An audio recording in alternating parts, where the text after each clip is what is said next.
What the fuck?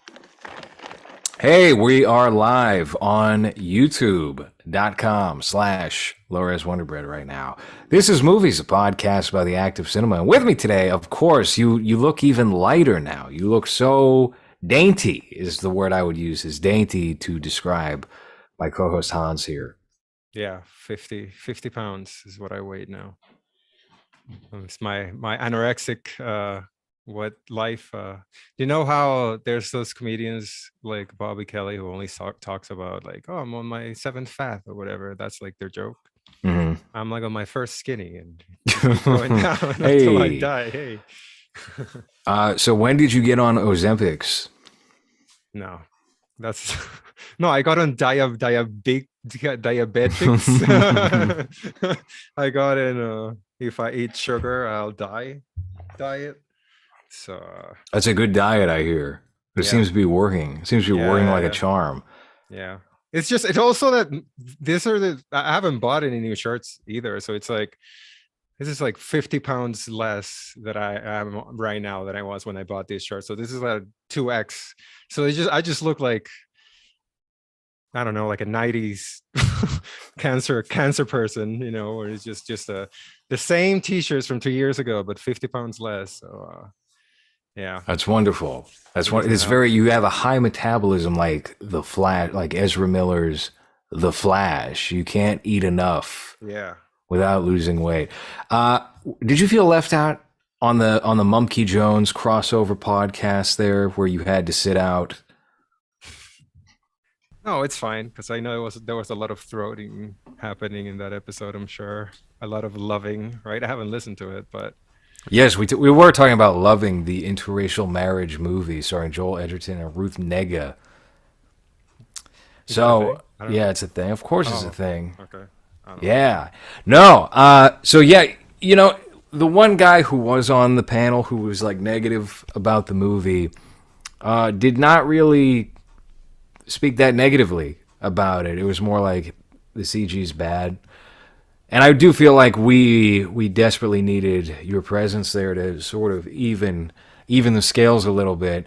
Now you've watched the movie. Did you actually go and sit in the theater and watch the Yep. movie, or did you did? Yeah. Wow. I know. Okay, that's more credit than I was willing to give you. I thought you were going to do the old one, two, three movies No, I theater. think after what happened with Elvis, I whenever I need to watch a movie that I don't want to, but it's like an effects heavy movie, I either wait for the 4K leak or I'll go to the theater because Elvis was such a completely different movie when I saw it on HBO Max than when I saw it on what is it, 123slots.com. Yeah, one, two, three sucks. Yes, So for a movie like this, the only thing that's out right now is like Cam, and I was like, I might as well not watch anything. I'm sure it's gonna be like green screen heavy, and it was. So I don't regret the decision. I think this is the perfect type of movie to go see at the theater, as opposed to the perfect type. I wouldn't even say. I don't know if I would agree with that. What about blockbuster. it makes it? Yeah, blockbuster. I Oh mean, boy. I mean, it's ugly as shit, but but it's meant to be seen on like a big screen and enjoy all those horribly CGI babies that look like that insurance baby from that commercial. Like, do you remember that commercial? It's like a baby dancing or whatever That was from. Ally McBeal.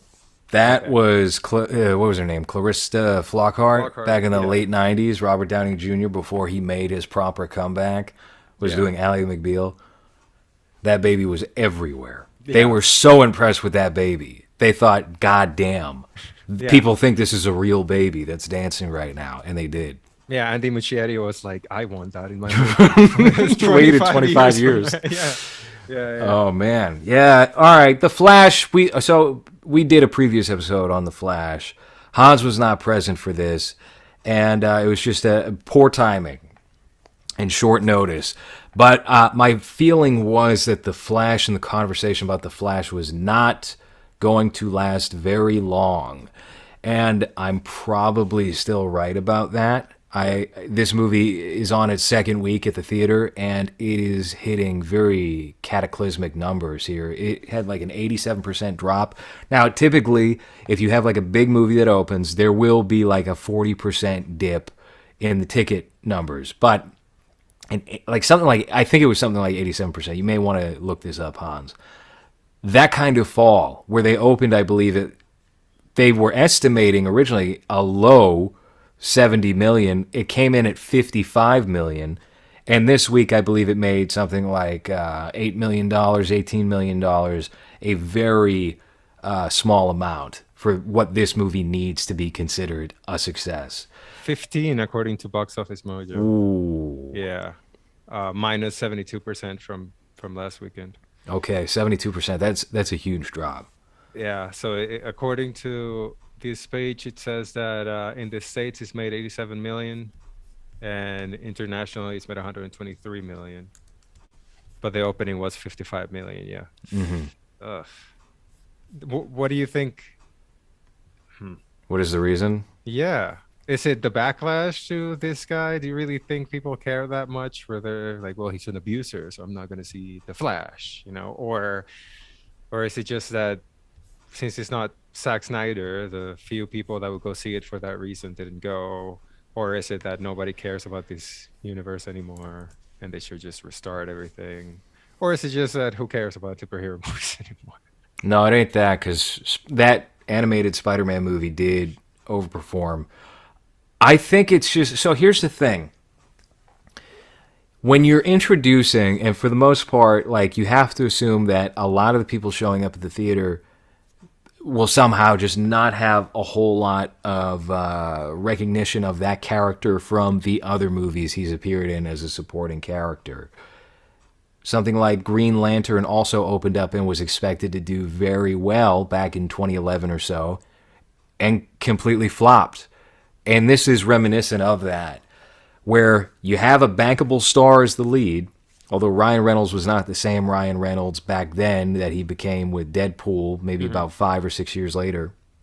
I think even having Michael Keaton as the face of the advertising and a new Supergirl did nothing for this movie. It didn't really seem to help. And I don't think it's fair that they're going to pull the plug on a Batman Beyond film as a result of this underperforming. I don't think that's really indicative of people showing up to the theater strictly for Michael Keaton when the movie's called The Flash. Yeah. I think the sexy headline is, Ezra Miller's just not, he's a cancelable star.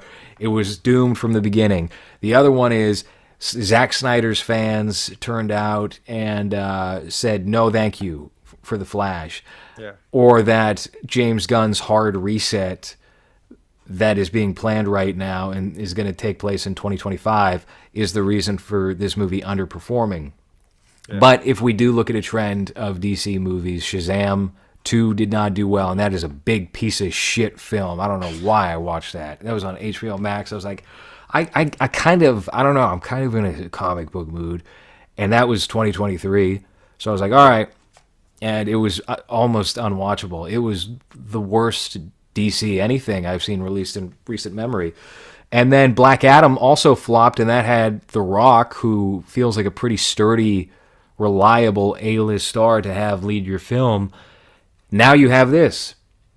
Something's happening. I do think the majority of it, though, is just that people aren't familiar with The Flash, and they're not as willing to show up for a character they're not familiar with, as opposed to a Batman or a Superman. And even the Superman movies, you could argue that they underperform.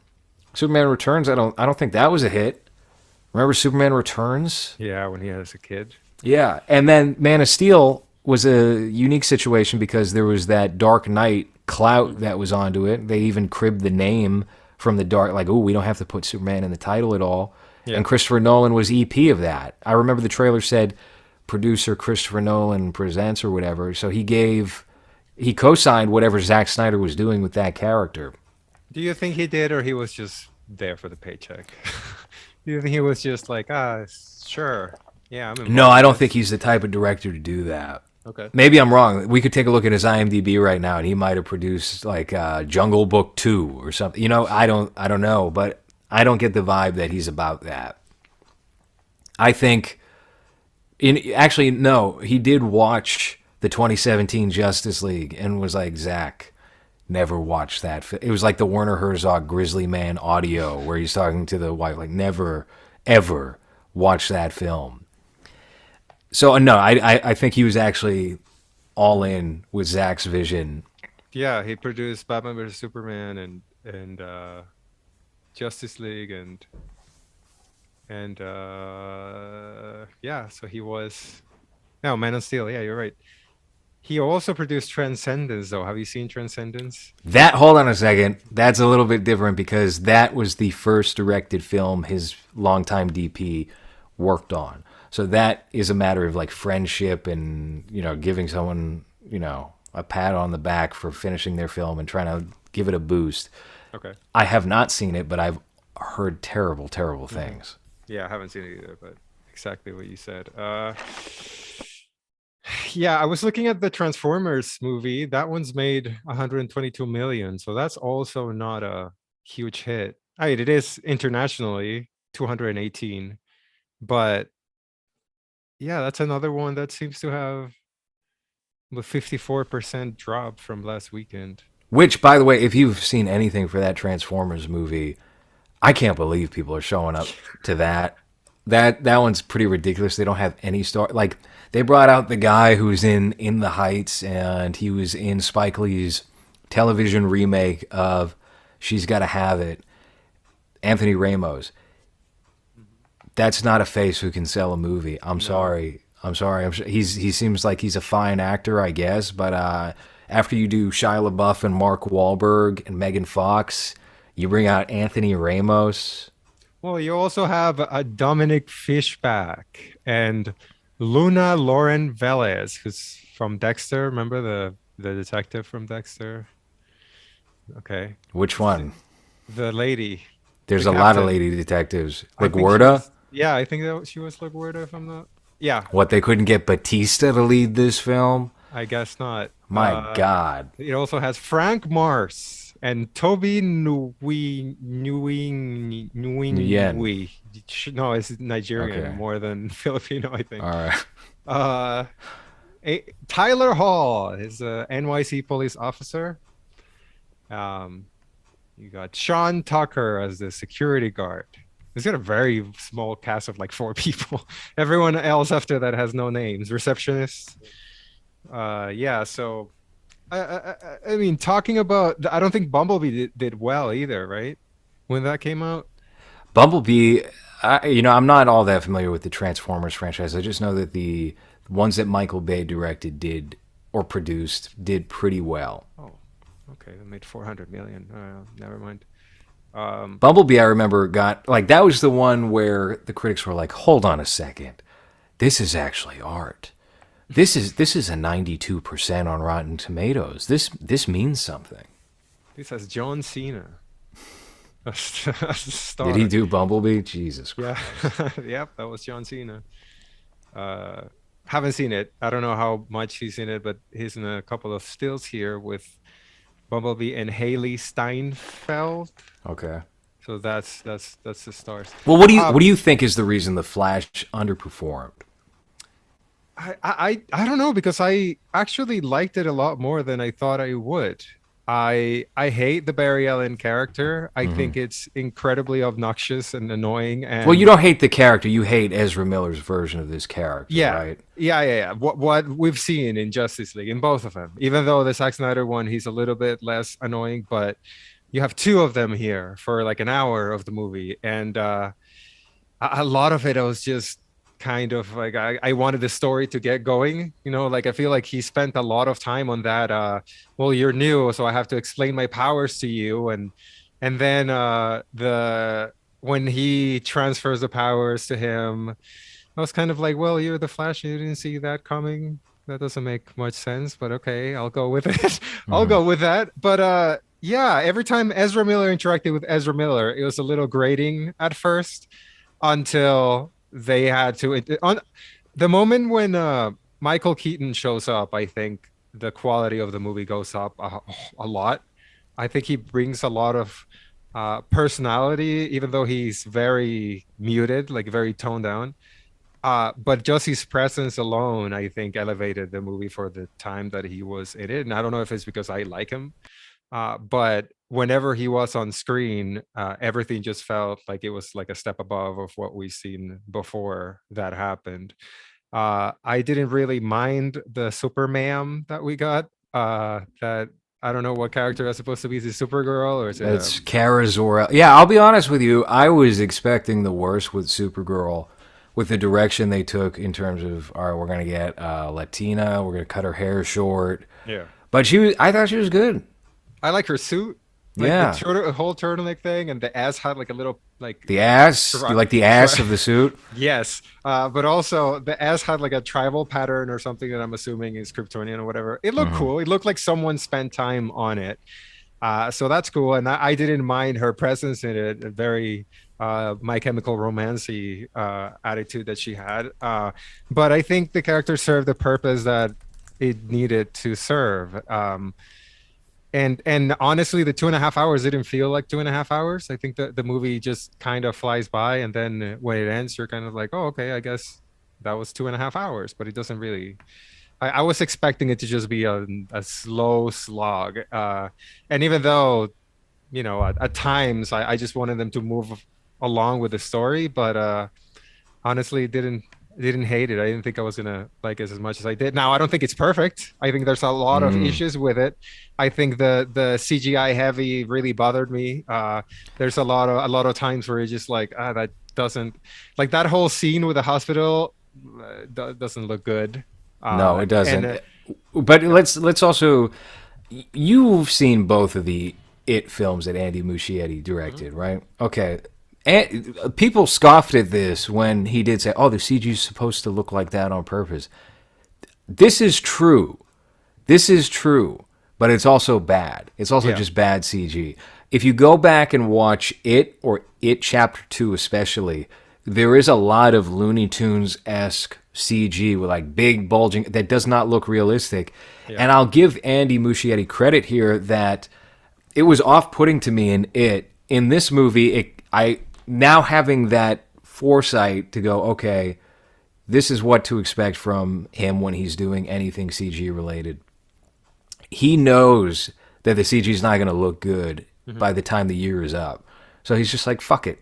Like, let's actually use it in some sort of fashion that will be unpopular probably for the moment, but we can mhm. do something kind of interesting in the long term with it. And it reminds me of like in the 90s when they would go like super out of control with the special With effects and with like Spawn, yeah, something the like Spawn hell in Spawn, yeah, or like Johnny Mnemonic. You know, you would get things that look so unrealistic that you could never do manually. yeah, And I don't hate that necessarily. I wish the CG. Here's where it bothers me: the cameos. The cameos is where it really starts to grate on my nerves because you did not need to do a PlayStation 1 soft face Nicolas Cage.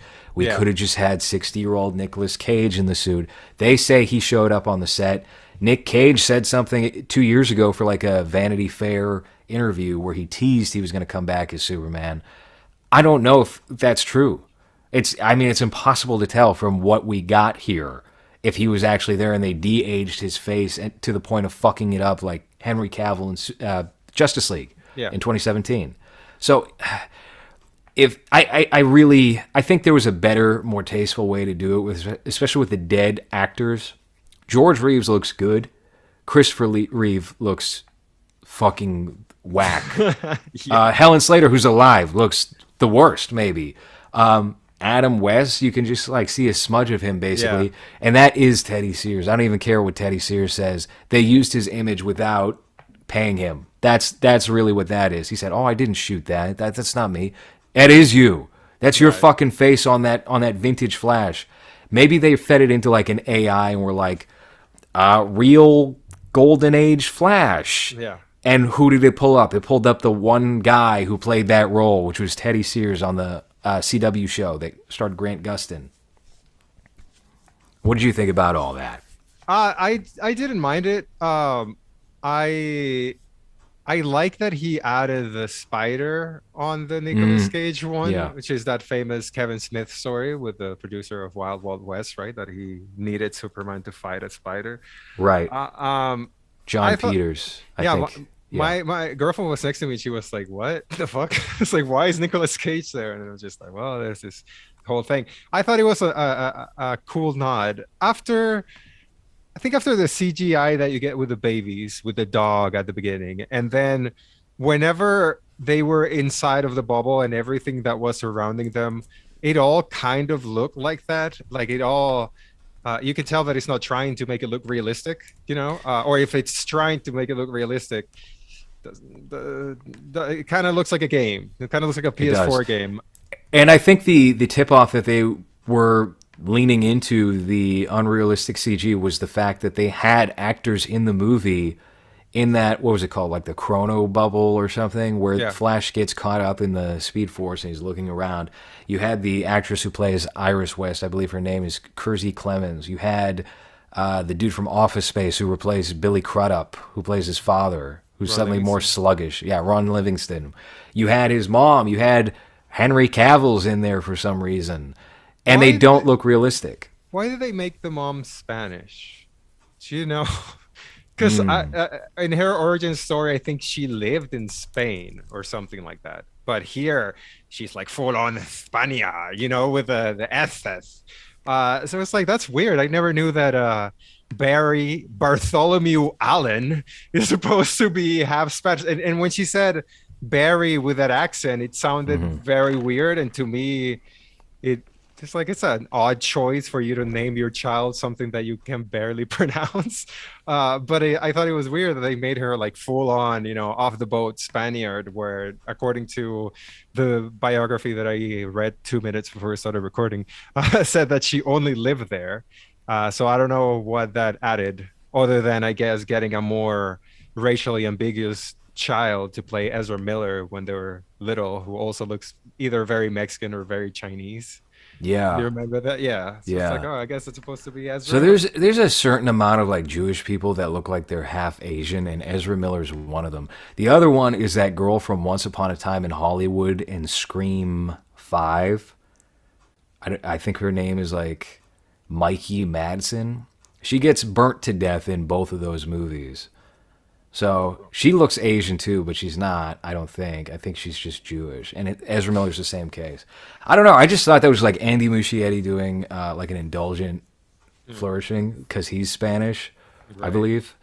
I don't know, but yeah, it was kind of I don't know. It was a little jarring at first. Like, oh, Yeah. this Oh, is this is mom, huh? that's a thick accent, huh? That's weird. Yeah. His name of Bartholomew. He's Argentinian. Muccieri. Okay. All right. Yeah. Very similar. Uh, but yeah, I don't know. I had a good time. I did cringe a lot whenever the movie was trying to be funny.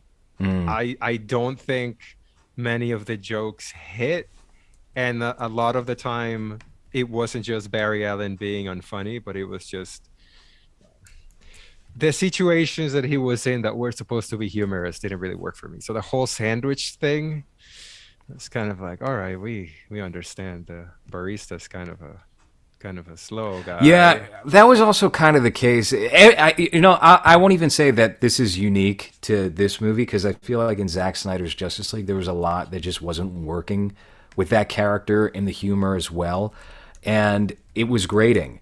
And it was especially grating in the first 40 minutes or so of this Yeah. movie, where it plays it kind of straight as a Flash film before you get into the Flashpoint stuff. And I actually thought it toned down when you introduce the second Ezra Miller. I don't think it's all on Michael Keaton showing up. Once you have the primary Barry Allen, the Earth One Barry Allen, having to play it straight Mhm. for this other more amped up one, but he's I guess more goofy in a very particular way. That's not the standard Ezra Miller way. It evened things out a little bit, and then by the time you get to Michael Keaton, it feels more like a straightforward comic book film. Yeah. What did you think about him in this movie, by the way, compared to this is a day after the 34th anniversary of Batman 89 being released in theaters? How about that? So, what did you think about him returning as Bruce Wayne, and how did you feel about how they depicted that character? I thought he was great. He does look like a beaten, done Batman, and then It might be the nostalgia. It might be that they got me Were you with soy facing in the theater? Were no you going over to no your girlfriend like no because that's Batman? no, because I'm not that big of a fan like you are of that movie. Like Yeah. I like it, but I'm not. The You know, I reason I like movies is because of that movie. Because my uncle gave me a videotape for Batman '89 when I was like 3 years old, and I just watched it around the clock. So yeah, I it's credit that film. My uncle was a crackhead who liked to rob drug dealers, but he did yeah. one thing right. He gave me that videotape. Yeah. So Is that also what made you purchase the movie where Batman gets raped for like 5 days? it was a personal experience I shared with my uncle. Yes, that's right. The death of Bat. Why weren't there any references to the death of Batman in the Yeah. Flash?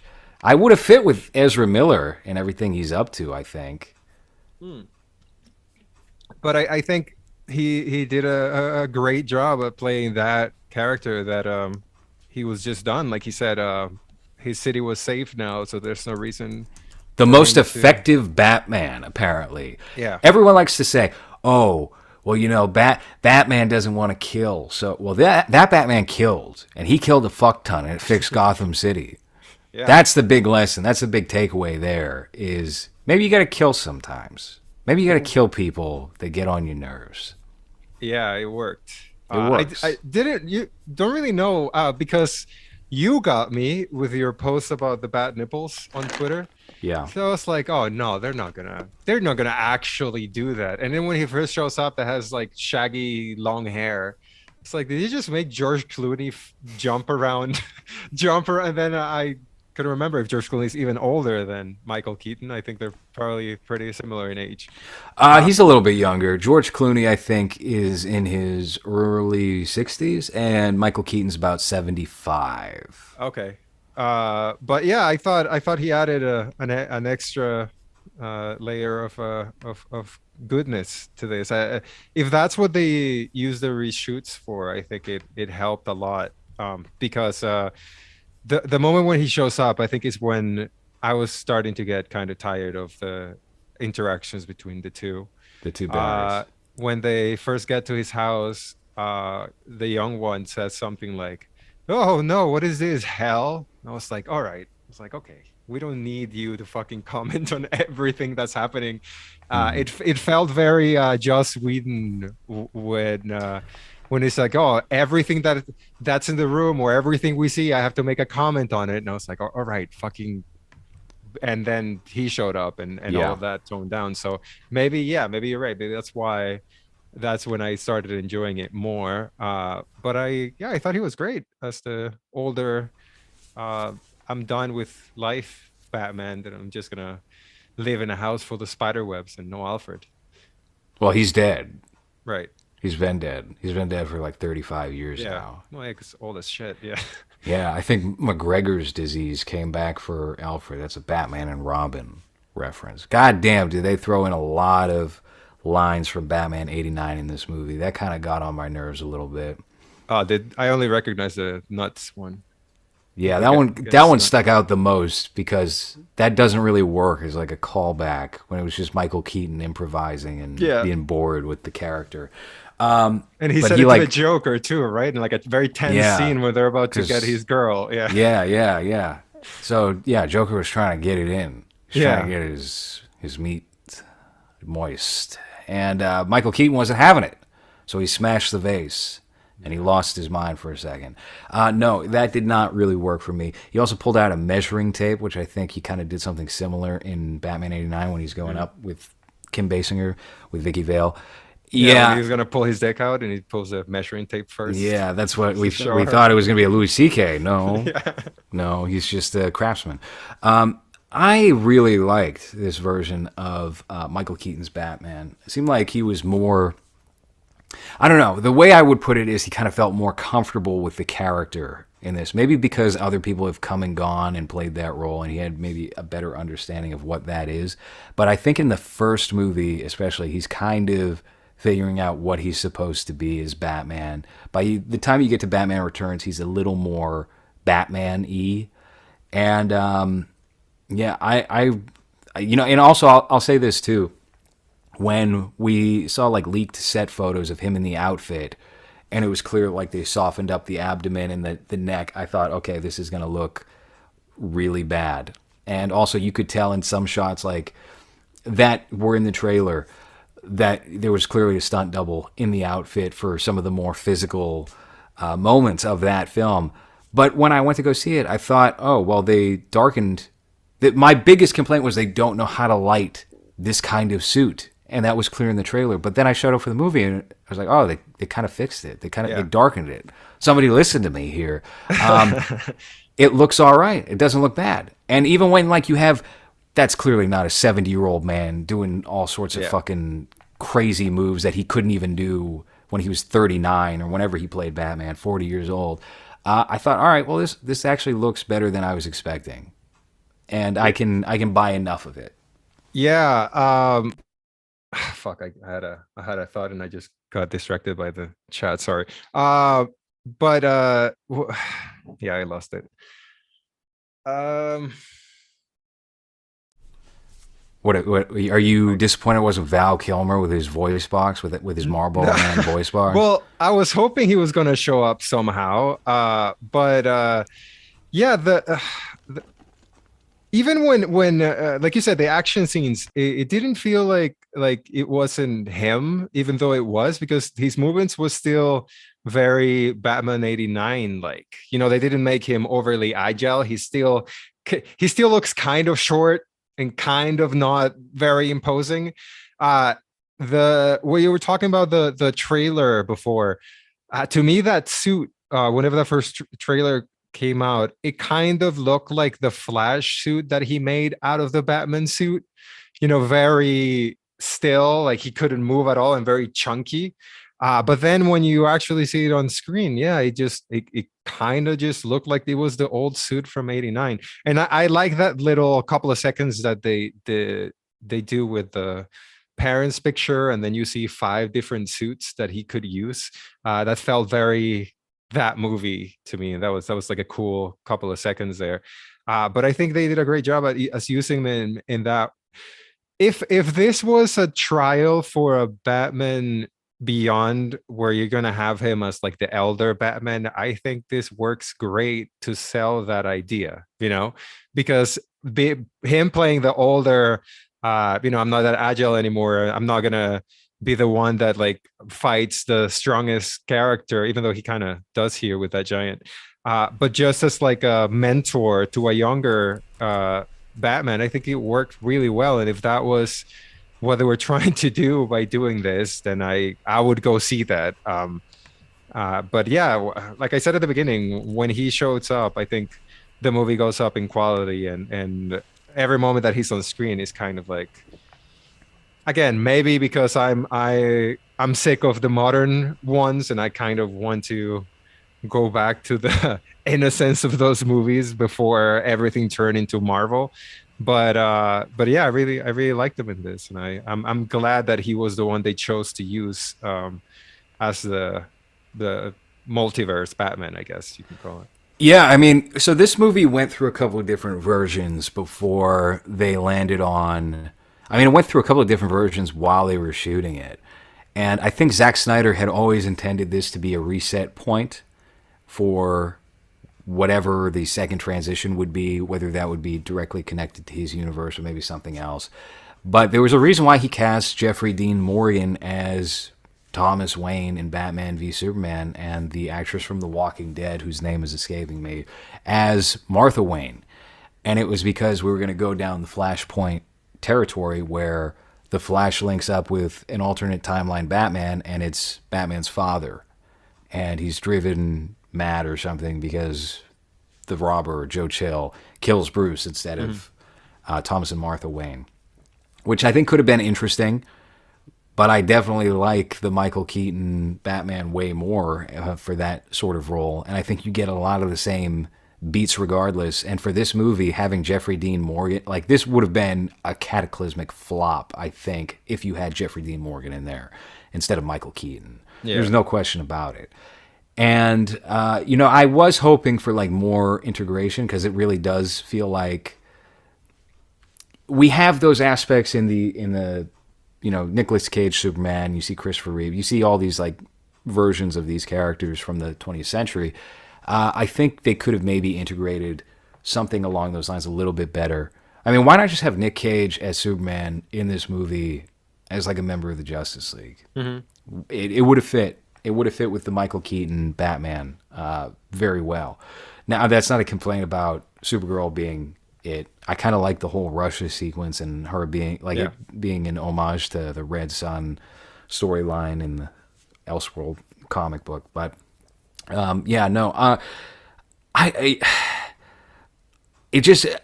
this felt like a big cock tease for more Michael Keaton, which was originally the plan, right? He was going to be in Batgirl, he was going to be in Aquaman 2, and now he's not getting anything. They revised the ending of this movie. It was originally going to be, and this might have actually been worse, because I like the fact that the Flash tries to go back in time and correct the timeline and save Batman and Supergirl, and he can't do it. Yeah.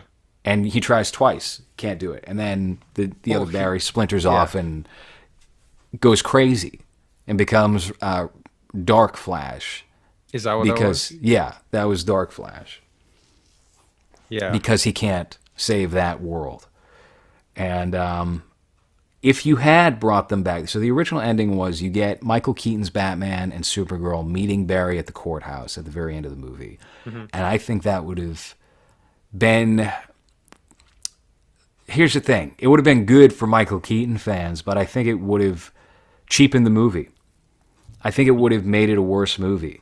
Because you like that twist there? You would be getting a Marvel film, essentially, that is void of any consequence. Mm-hmm. And that sucks. Yeah. That would be terrible. The second version they shot was Michael Keaton's Batman, Supergirl, Henry Cavill, and Gal Gadot meeting Barry at the courthouse. And then James Gunn said, "Hey, actually, I had another idea for my movie. I want to do this." And Henry Cavill's not invited to that. Yeah. And they were like, "All right, that one's done. What can we do now?"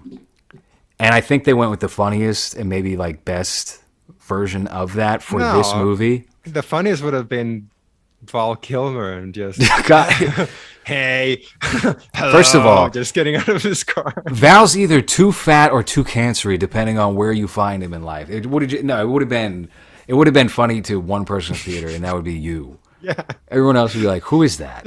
Why is Bruce wearing a scarf?" Hello, Barry. What do you think of Iris? I thought Iris, before you give your thoughts, I thought she was terrible. There was zero chemistry between them two. Maybe I don't want to say the CW one spoiled me because that one goes a little too deep and a little too cheesy. But I just felt like in neither universe they had any chemistry at all. Everything was very awkward and very, I'm talking to you because I know you, but I don't really want to talk to you type of interactions. And then at the end, she just acts the same way as the other universe, Iris, right? And well, let's be clear here. Ezra Miller sounds exactly like a gay man. So if you have him getting hot and bothered over this woman, it doesn't register as, oh, this is working. This has, they have chemistry here. It's like, okay, now we know he's not gay, in real life, but he is certainly very feminine in certain ways, and not so much in other ways. Like choke slamming. Yeah. And Iceland. There's no laws there.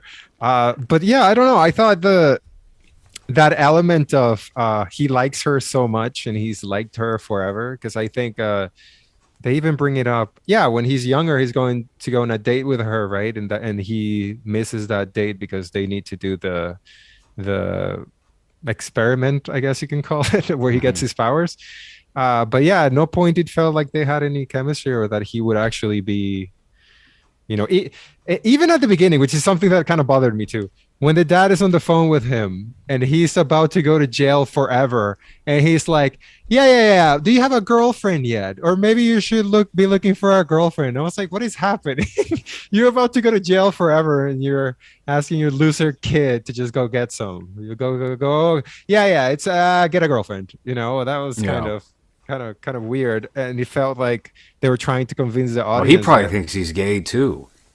yeah, maybe, but it kind of felt like yeah, they were trying to convince the audience that oh, this Iris girl, and then when she shows up, so it just kind of awkward and not. Yeah, I mean, we didn't get to see enough of them together in Zack Snyder's Justice League, right? But it kind of just felt like a courtesy holdover casting. Like, well, we already cast her in the last one. We might as well throw in here.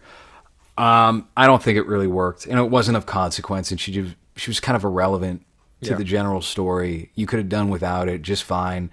And I don't know. I don't really have any thoughts on the actress.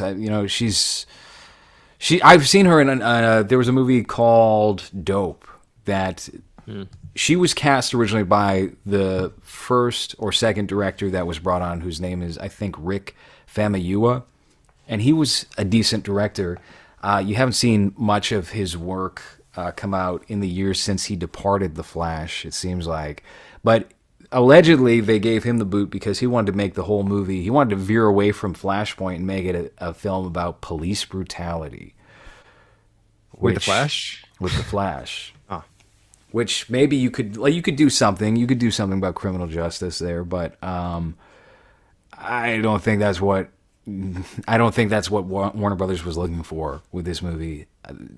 To start with a Flashpoint movie is kind of, in a way, disrespectful, I think, to the character because not showing enough confidence in that character to sell a standard superhero film. Because who could you do? The Trickster. You I bring don't. Mark Hamill back as the Trickster. I'm not even that familiar with. I guess the shark. I'm trying to King think Shark. because I did see. I saw like 3 or 4 seasons of the CW show, but I honestly barely remember anything that happens. uh, and it's the same with all of those CW shows. They're not very memorable, I don't think. Captain Cold. You can bring in Captain, who's the same exact thing as Mr. Freeze. Yeah, and he just wears a what is it? A punt? No, a parka, right? I guess A so. fluffy, and he wears glasses. They didn't even do that on the CW show. Who's just a regular guy with regular glasses. They didn't even give him like the square cool ones. Because it was Wentworth Miller. They didn't want to dress. They were Yeah, like, oh wow, we got Wentworth Miller from yeah. Prison We Break. got And his Prison brother. Break. They got his brother to play Oh the yeah, opposite of him. Heat yeah. Miser, I think was the character's name. Captain Boomerang. Isn't that the one they They used for Suicide Squad? and Yeah, they killed him in the first 5 minutes of the second one, true. which Yeah. sucked. Jai Courtney, that was his one good performance he gave in his life was Captain Boomerang. Yeah, I don't know what could you improve. I mean, there's a lot I guess you can improve. I don't think I think the story it's When did the Flash? Hold on a second. When did the Flash become a time travel character? Because that feels like a very recent phenomenon. From what I remember when I was a kid, is John Wesley Shipp's the Flash. He would just run fast and solve crimes. That's it. He would was just run really quick. he was very muscular and Yes. he was very fast and he had a regular job. He was just a regular buff guy in an office. Yeah, I'm not sure. Again, I don't fucking know anything about the Flash other than what I saw on that CW show, and I don't remember much of it. So I'm not the most well versed person to ask about that. But Are you I thought disappointed they didn't give Grant a cameo in this movie? I don't care. You Not don't really. care? Did you? I When did you bow out on the Flash CW show? season 3 maybe Yeah. around that time. I always hated that suit too because it just looked like shitty leather.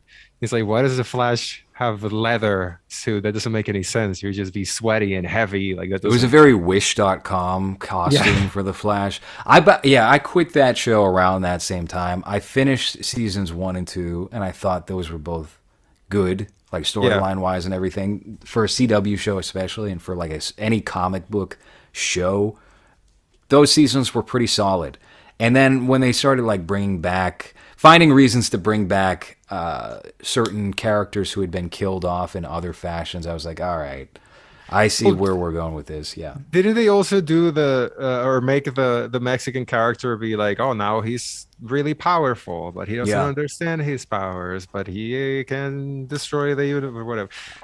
Yep. My biggest issue with those CW shows, I think, is when you can tell that they had an original plan, and then as it became successful, they just try to milk any other character they can bring in. So the Arrow show, it started with just Green Arrow, who I really liked in the comics. That was a cool character for me in my childhood, and I was like, all right, he's got a bow and arrow. I've always liked those characters, and he's kind of sarcastic. That's cool.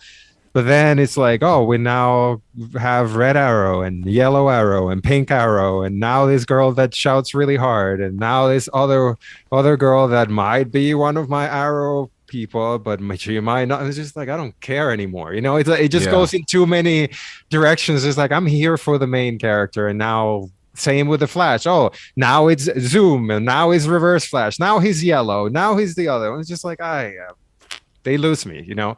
And it's that thing of, well, now we have 10 seasons, and the idea that we have for the first 3, now we have to stretch it, so let's just bring as much filler as possible to fill 26 episodes a season, or whatever the fuck it was, a ridiculous number of episodes. And I don't know, I would get to like episode 10 and just be like, okay, like fucking, there's like same issue that I have with shows like The Walking Dead, where if you were able to keep them as like 10 a season, cool. You don't need 3 episodes of filler that doesn't do anything to move the story forward. And it's just, we're going to introduce these characters that are going to die in 2 episodes, but we're going to spend a whole episode on them. It's like, why? You know, it's, and they do that with every of those shows that I've started watching. After that one, though, what do they do? Legends of Tomorrow, I think. It's just like, Well, yeah, because the Flash and Arrow were very popular shows for the network, they decided to make the CW into the DC Comics network, Yeah. essentially. But the thing you have to keep in mind, too, is the CW's bread and butter is these nighttime teen soaps. And so even if it's a comic book show, it's still just a teen soap dressed up as a comic book show. was it Pretty Little Flash? Yeah, more or less. I mean, they have to figure out, and especially since like they were transitioning from we have this expanded universe on television into what Zack Snyder was doing at the time, they kind of got cornered there, and they had to figure out something else to do. So you did have a period where it was like it started out good, and then everyone on the show was suddenly a superhero or a supervillain of some kind. Yeah. And then by the time like we were out, they turned it into like, now we have to make everyone black. That's the next cycle. Is we've got Black Woman, Black Lightning, and Black Flash, Black Arrow. And they did that, and now they're all canceled. That's the last stop on the train before you hit cancellation. Is now what if the Flash was black? What if Batman was a black woman? Is he faster then? Well, let's dig into some stats. It's the fattest Flash. That Flash has an extra muscle on his leg. Yeah. Yeah. And same with shows like Gotham, too. Someone mentioned Gotham here. Gotham was the worst of them. What's worse, watching CW show or Gotham, says Cool Dude.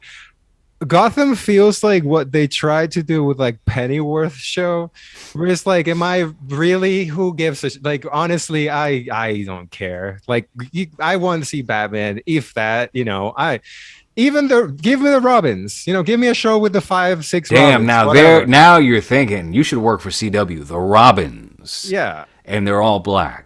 Yeah, well, that happens in the comic books, right? With the We Are Robin thing. They just did that on whatever. You know, there's a Titans show, and they had Doom Patrol. Well, Titans has like a black Tim Drake or something. I don't know.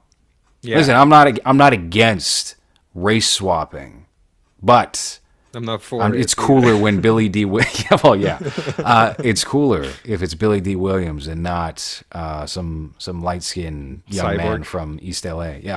Yeah. And that, that Pennyworth, they were begging people to watch that show. It's like, is anyone really interested in Alfred? Hey, young Alfred, I wonder how he learned to make tea. It's like, no, I don't. I couldn't care less. Oh, this is how he does the TV. And it's like, I don't who cares? That show would have been a success if that's what that was, because then you'd at least have a Batman on there. You'd know Batman was doing his thing off screen. That's how Smallville stayed alive for 10 years. Yeah, that Superman is somewhere. His presence might be on this episode. It might just be the girl from Nexium or whatever that cult. Maybe someone will open a window and you'll see a cape just flutter. Yeah. And Yeah. ooh, that's a reference. That's Yeah. a deep cut to Superman. Yeah, or maybe this is an episode of that Allison girl The that was secret world recruiting of Allison Mack. recruiting people for her sex cult and have sex with that little guy. What about sex cults in the DC universe? What is Lex Luthor doing behind closed doors? That's what is on the tip of everyone's tongue. Is what is Lex Luthor's sexual orientation? Well, if you go by Kevin Spacey, I think we kind of we know. know. Yeah, I guess so. That mystery was solved. Damn, they figured that out in 2006. Best Lex Luthor by far is Kevin Spacey. I say bring him back. Who's we got fucking Eisenberg and him, and before that Gene Hackman. Gene Hackman. Gene Hackman really was he was like the original Tommy Lee Jones as Two-Face. Yeah. Him playing Lex Luthor. I just rewatched the original Superman the movie, and the lesson of that film goes directly in the face of The Flash, which is you can't turn back time and have things be the exact same. Superman did that in the very first DC Comics superhero film that we consider a superhero film. That's not like a serial and not Batman 66. That's what happens. He turns back the Earth and saves Lois Lane. Yeah, and everything's fine. Everything's fine after that. He beats Zod in the next one. It's all. I guess that timeline stays just fine from Zod. He's friends with Richard Pryor in the third one. Mm-hmm. Yeah. He should have been a cameo. He should have had his hair on fire, screaming. That could have been real good. Just running around shouting the N-word because he's on fire. Yeah.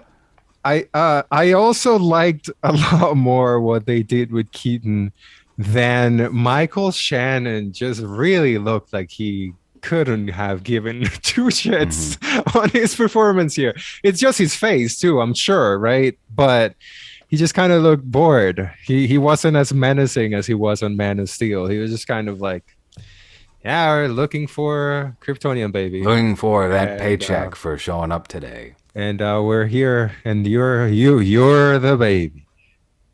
That's was my favorite song. You're the baby. So at least Michael Keaton looked like he wanted to be there. And then didn't Michael Chen came out saying that he likes making these movies because it's like a quick, like it's like whatever work, very quick and well paid or something like that. He said something like that. You know, he was pretty down on Batman v Superman also. For all his, I wanted to honor Zach's version of the character that he's saying now. He didn't really give a shit for that movie. Yeah. But then again, he was a body on a slab. Yeah. They really got way too much. They milked Zod far too much in this DC universe.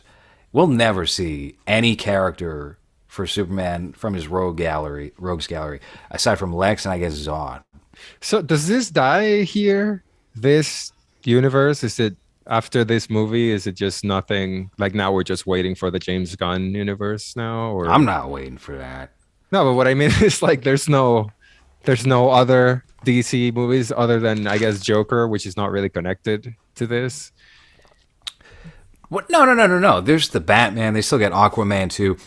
Oh, as far as what this timeline is, I don't know. They don't even know, I bet you. They're going, James Gunn, you better pull off. He has to outperform what people are expecting of him. For a Superman movie, Superman movies don't perform well. They do just enough, Even Batman v Superman, you put Superman in the title, that's fucking box office cancer, it seems like. Batman v Superman had to make $1 billion, and it made, I think, like 700 million or like 900 million. It just narrowly fell short of whatever they needed for that movie. So Superman's a dodgy property to have, even if it doesn't seem like it. I don't know. I'll show up for his Superman movie because I think James Gunn is a better director than people like to admit. Certainly more than I like to admit because Yeah. he's gross looking. He's got the fucking soft serve hairdo. That really is bothersome. By the way, what a disgusting thumbnail GQ put out. Like, look at his favorite superhero movies, and they made him look like that racist caricature of Bugs Bunny doing the African lips. That's just the facial expression. He just has like a vanilla ice cream cone haircut, and he looks disgusting. Can you please pull this up real quick? Where I've is never seen anything worse than this thumbnail. GQ, James Gunn. Let's Oh, see it. what the fuck? Yes, please do a zoom in. Don't click the video. Just let's see the thumbnail. Is it this? That's it. Oh God, why would they do that? That's so unflattering and kind of mean spirit. Someone does not like him at GQ for picking that. They could grab one moment from the video, or they could have said, "Hey, just hold still for a second. This will be the thumbnail," and that's what they did to him. So, Yeah. They gave him the Canadian in South Park treatment. oh my God, why? Why? So anyway, I think James Gunn as a director is actually fine. He's obnoxious a little bit in real life, and I'm not the happiest that we're missing out on a bunch of Michael Keaton Batman movies as a result of him deciding to do a hard reset minus Amanda Waller. You know, really keeping the quality of the DCEU is Amanda Waller. Yeah, the box office, the one that gets people on the seats. Amanda. Well, the So one that likes her so stole- much. We're getting a series that's called Waller, starring Viola Davis. I'm sure Yeah, we'll do a we're full gonna- review episode of that. What is it? We're gonna learn how she became a cop. Big Dyke. Yeah, I don't know. It's fun. Let's do that after Pennyworth. It's, They great should idea. merge the Pennyworth and the Waller universes. They should I- make it like Bob Hart's Abishola on CBS. I saw a tweet that said that they're doing a Rosemary's Baby prequel with that girl from Ozark, Julia, can't remember her name. And it's like, wait, so before anything interesting happened to her, we're just gonna she's just I hope it's a small face time. app CGI John Cassavetes inseminating her. That'll be good. yeah. Yeah. It's just a young Rosemary being a lady in the 60s. Cool. Yeah, that's great. Before, the main reason why people like or watch that movie, before any of that happens at any point, we're going to have 3 seasons of Rosemary just being herself. So yeah, that I forgot about that Amanda Waller show. Sounds like a direct to Disney Plus thing that no What- one's going to watch. I don't know why they keep trying to mine the Rosemary's Baby property. You remember they did that remake with Zoe Saldana only 6 or 7 years ago. That was for television. It's like we got everything we needed out of that. They even did like direct to TV sequels to that movie with Patty Duke instead of Mia Farrow. No point. Yeah. But no. I mean, is there anything in the James Gunn slate that you're actually looking forward to? I think what we can assume is that this DCEU timeline has now been altered and it's essentially paused for the time being. I'll say this again. I do have a sneaking suspicion that the James Gunn slate of films is not going to go the way that they're hoping. And probably before the decade is up, Zack Snyder is going to direct another DC movie. You think? Yeah. Do you think this, what's it called? Twilight New Moon? What's his new movie called? Oh, Rebel Moon? Yeah. Do you think that's going to be a big, I think I've asked you this before, a hit enough for them to give him a shot again? Yeah. Army of the Dead was huge for Zack Snyder, according to Netflix. I mean, look, they released their figures and they were like, what was it? Agent Red was seen by 400 billion people. Yeah, sure it was. I bet you it was. Yeah. But Army of the Dead was supposed to be like a huge hit. Granted, that was during COVID and people weren't going out or anything, right? He had 2 big movies in the same year. They both won Academy Awards. Yeah. I don't know. I think this one will do well. I think Rebel Moon's going to do perfectly well. I don't know about him doing DC again. They'll probably have to pay him way too much for him to, I guess, forgive what they did to him by taking it away. Maybe, but I mean, think about it. Like he did Zack Snyder's Justice League for free. They didn't pay him for that. So I think he has a fondness for the characters. I think he would come back if they said, "Hey, we made a big mistake. we need you," because it seems like they need people to be excited about something. The only thing that DC fans seem to be excited about are Batman movies, Joker movies, and Zack Snyder movies. Yeah, and looking at James Gunn's slate, I have it pulled up here. There's an animated show. Can we take a look at it real Yeah. quick? So half of it is animated, or maybe like a quarter of it is animated, and half of them are series. So you got Creature Commandos, which is this group of characters. I mean, I like the art style, but I don't Yeah. know anything about this, and I could care less, to be honest with you. Yeah, the only one I recognize is that one from Suicide Squad. Suicide Squad. Yeah. Waller, just it's a spin-off of Peacemaker. I never saw that either. But okay. Peacemaker was actually all right. For what I was expecting of that series, it outperformed my expectations. Wait, is Crystal Henry Watchmen the TV show writer? Yeah, it has to be, right? So this is gonna be horrendous. Superman Legacy. I honestly have never cared about Superman, and I think they just haven't done any of the interesting stories in comic books, other than just, well, he's a goody two shoes, or gone the complete opposite with Man of Steel. It's just not a character that I care for, really. So this, especially, what is he doing? He's doing Black Superman, right?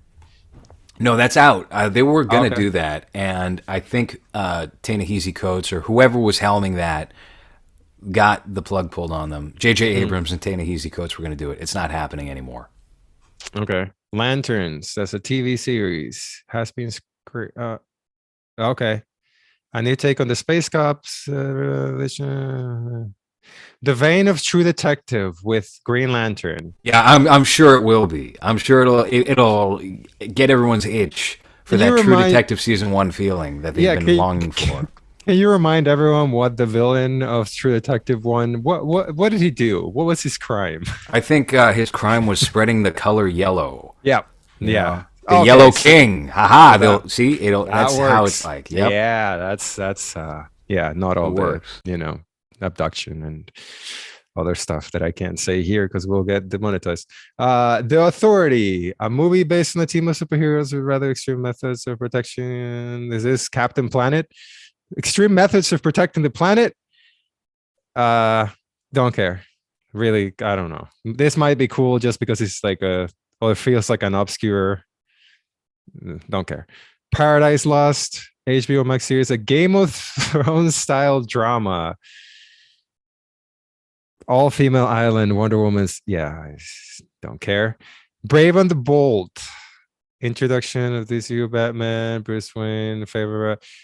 Okay, if they're doing this, because I did like that animated show because of how goofy Batman from the 60s is my favorite Batman, so I like that they kept that tone on that animated show.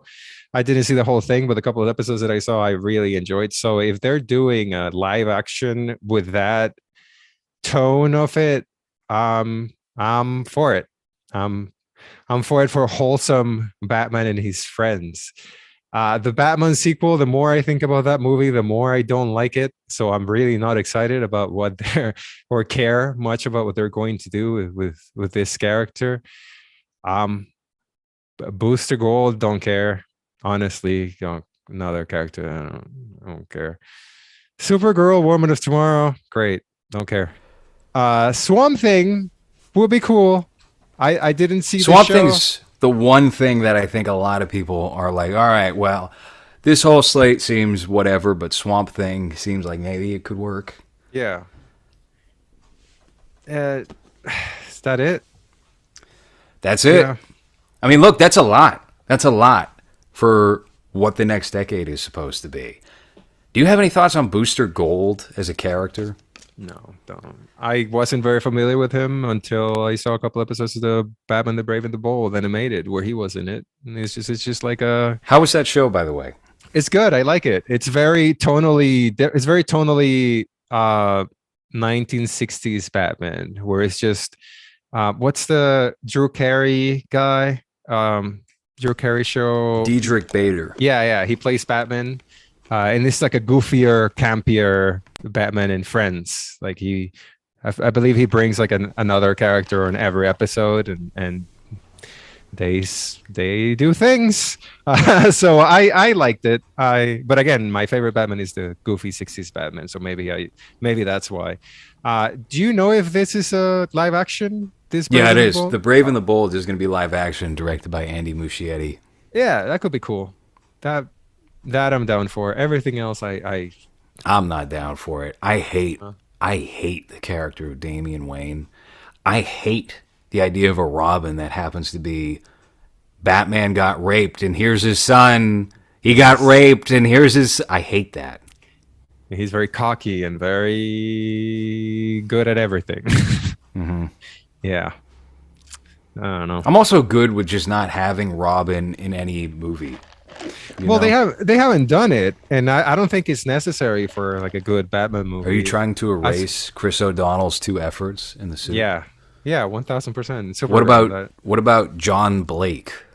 Joseph Yeah. Gordon-Levitt's John Blake, the real version of Robin. God, that was so fucking.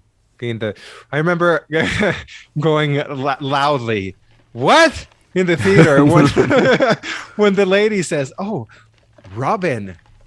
And I was like, fuck off. No Robin's called Robin. Like, if you want to do a nod to the fans, I guess, call him something. Call him Damien. Call him Tim. Call him any of...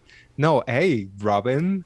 You know, fuck you, Nolan. Like, I didn't really like that movie that much to begin with. And then the one thing he could have thrown at me was just like, oh, we get it. He's who we thought he was for the entirety of the movie. That's cool. Yeah, I didn't.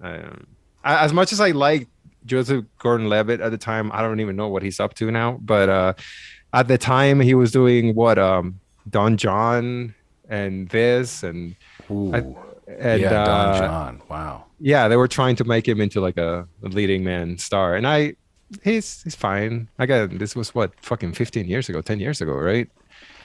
2012. It was 11 years ago. Yeah. He was so big, and he got that second wind off of 500 Days of Summer, being the leading man of that, because he was just the long-haired guy from Third Rock from the Sun, the kid on that show. And he kind of squandered it. He kind of flamed out. He tried to do too much at once, and he got away from acting. He did that hit record thing, which was like a collaborative version of YouTube or something, or Vimeo, and put a lot of his time into that. He tried directing with Don John, which was fine. Like, it wasn't anything special. It had a good cast. I like that they used Tony Danza in a serious way. That was cool, but it didn't make an impact. And everything after that, he's gone. He disappeared. And he was good in that movie. I think I liked his performance in the movie, but I don't like that pulling the rug from under, because at the time I was like, yeah, he I think Nolan always talked about like very anti using a Robin, right? And then when that happened, I was like, oh, what? Because it didn't make sense that he would be called. Well, anyway, I think I've talked about that. So the thing is, the audience would not have gotten, John Blake. Yeah, hey, his real name's Tim John Blake. Is that supposed to be Tim Drake? Is that what that is? Yeah, I get that. But then don't fucking do it then. Just keep him as John I was Blake. fine with it. I think you got upset in the theater about it. I was like, oh, nice, cool. My autism was like, no. Autism was like, don't touch my ears. Same thing. So yeah, it didn't work for me. But yeah, I don't think they're good. I mean, I guess they're going to be using him, that Robin character on that show. I'm cautious. I don't care about. So I was having this conversation with my girlfriend yesterday about how like there's just so much, and lately I really just don't care about any of the characters that they're using. Like, this is the first superhero movie that I go see in the theater before. I mean, after what fucking Avengers 2, I think. so I haven't seen anything after that. And the only reason why I went to see this is because we were gonna record this. And I was like, why not? Let's go have a fun Saturday afternoon. The movie's here. And they had a fucking 4-year-old that wouldn't shut up behind me. So I was like, this is why I don't go to the fucking movies. But uh yeah, I'm just done. I'm kind of just exhausted of the genre and how it's just kind of very whatever. I don't care for what Marvel's doing with the, replacing the character with someone that's kind of supposed to act the same way but is different somehow. And DC, the only reason why I was interested is because for the longest time it was such a mess that you were kind of like, well, maybe they'll do something interesting or different, and they did in some. But I think I'll go see Joker 2, and then after that I'll wait until they leak online and maybe just to record an episode and then I'll watch them. But That's yeah. about where I'm at as well. I will show up for Joker 2 because I thought Joker 1 was a great film. And my curiosity is like tempered for the Batman 2 because I don't think that's going anywhere good. I actually think this movie's going to be horrible. Yeah. And Batman the Brave and the Bold, I'm curious to see who they cast as Batman. You know, if they brought in George Clooney and it was like a sideways sequel to the Schumacher films, I would watch that. I will show up and I will watch that. Yeah. But I don't know. I guess it's got to be an older actor for that one because he has a son, right? And I don't know how much they're going to delve into like Talia and Roz, and they're going to have to recast them. And so I'm interested more in like the development process of that. And Andy Muschietti's a fine director, not like he's a great director. He's just okay. You know, Yeah. he's a cut above okay. How about that? It works. Yeah. He's He got gets his- enough interesting ideas that it keeps me interested enough in seeing what he's up to as a director. Austin Butler as Batman says, cool, dude. That would, first of all, he's like 29 years old, 30 years old. So that would be, I don't know. That means he's like 16 years old and he got raped. Because Damian Wayne's what, like 11 or 12? And you know they're going to make him a little older.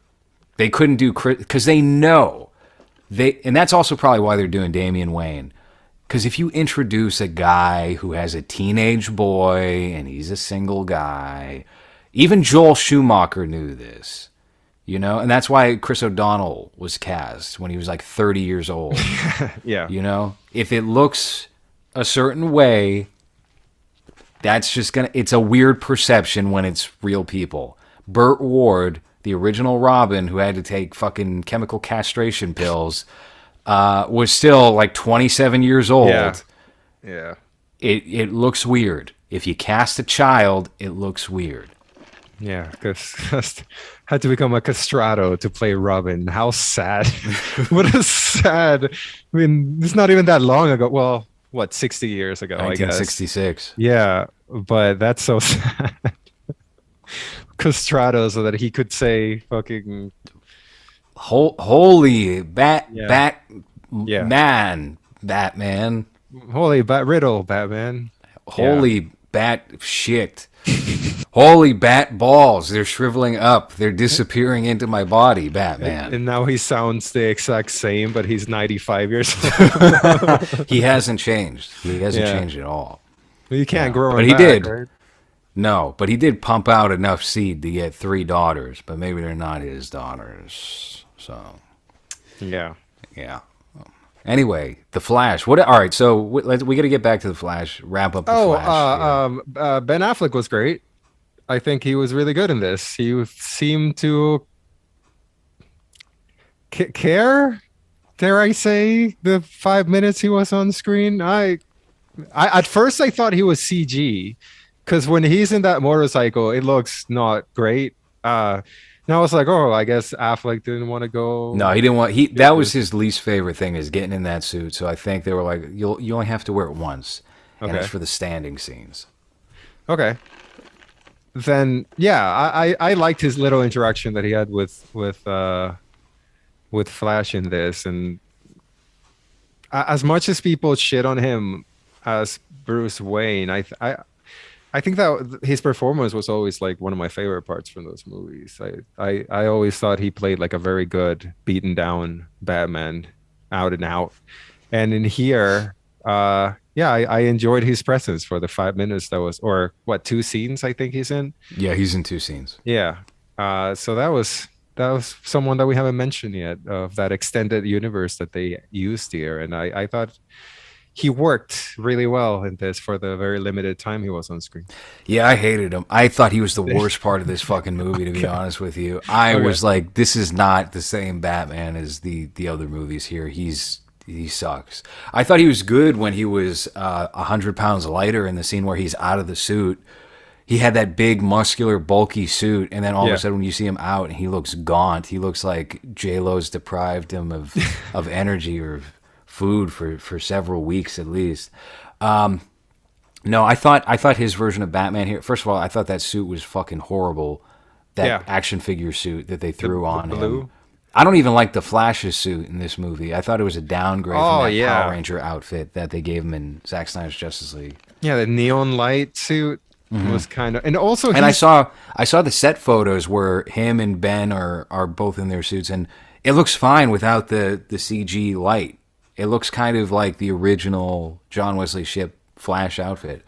But I cut you off there. What were you gonna say?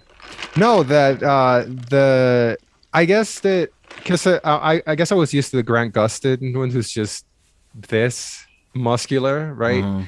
But in this one, they buffed him up a lot, kind of like the 90s Flash, which I guess makes sense if you're going to be running that fast. You need that resistance or your body will break apart, I guess. I don't know how that works. But yeah, the suit looked fine until the neon lights would pop because then it just kind of looked like he just had LEDs. And that I wasn't a huge fan of. But besides that, it did its work, I guess. But yeah, I thought Ben Affleck's version of the Batman character in this movie was way more camp and reminded me of Joss Whedon's Justice League. It brought me back to that, and I was like, "Oh my god, we are in Oh, dangerous territory right yeah, now." no wonder you yeah. Oh, and I don't think I mentioned you got me with the nipple suit Batman tweet. So I was like, oh, so they replaced Keaton with spoilers. Spoiler alert, I guess. I thought that was gonna happen. When Keaton shows up, I was like, okay, cool. So he's gonna be in this for like 5 minutes, and then we're gonna get a switcheroo, and we're gonna get nipple Batman. But I'm glad they saved him for the end. And like you said, it was like a nice reveal at the end instead of having him be the mentor, which I don't think it would have worked. Would you don't think having Michael Keaton continue on as the elderly Batman would have worked for a continued DC universe? Yeah, but if that's your plan, but if what you're trying to do is not fix his world and instead just leave it kind of like an open ending of like, oh, you this is not actually your world, and that switcher at the end works. And it seems like that's what they want to do, not extend the rest. So and like you said, that bit of them just trying to not or trying to save him was good. It was really good story wise. So I'm okay with him dying. I just kind of wish they, you know, would have more coming movies using him because I enjoyed seeing him on screen. But I think if what you said happened with Clooney being the mentor instead, I don't know what he would have roller skate and going to buy his equipment with the credit card and yeah, no, I don't know. I don't know. I could see that for the brave and the bold. If you're gonna do, if that's what you're trying to tap into with that movie, even though the description of it doesn't fit anything that we know about the brave and the bold, which No, was like the 1950s, 60s era of Batman, where they got kind of wacky, give me right? CGI Adam West. I'll accept an AI command voice Adam West for that series. I'll be okay with that. Well, that's a movie. That's not a series. Oh, it's a movie. Okay. Yeah, they're adding another Batman into the mix. I I don't understand why, but yeah, they think it's a good idea. So is the Pattinson going to continue then, right? Hmm. So you're gonna have that, and yeah, I don't. I'll wait to see. Maybe that's the next movie I'll go see to the theater whenever that comes out. I don't know Depending. if it's going to come out. Here's the thing. If Superman does not perform well, that's it. I think they don't even go, let's see if the next one will work. I think they're just going to pull the plug and then that'll be that. And just restart everything with no one, with I someone new. think they would just say, we're not doing this. Let's focus on Robert Pattinson's Batman, and maybe we'll come out with a new Superman in 15 years. Yeah. Well, which child actor would you like to play The new Superman in Superman. 15 years? Do you think the kid from Stranger Things with the goofy teeth who plays Superman in 15 years? What is Jonathan Taylor Thomas doing right now? I don't know, being little somewhere, being little and looking old now. I Yeah. think we got to get his fresh face in the mix. Maybe he's one of the lanterns for that True Detective Green Lantern show. Oh, No, did you see? Are you going to check out the new True Detective season, by the way? I think someone might have asked that in the chat. By the way, this is a live episode of Movies in case you're listening to this on Spotify right now. Please head over to patreon.com/lowres. We have some exclusive episodes there right now.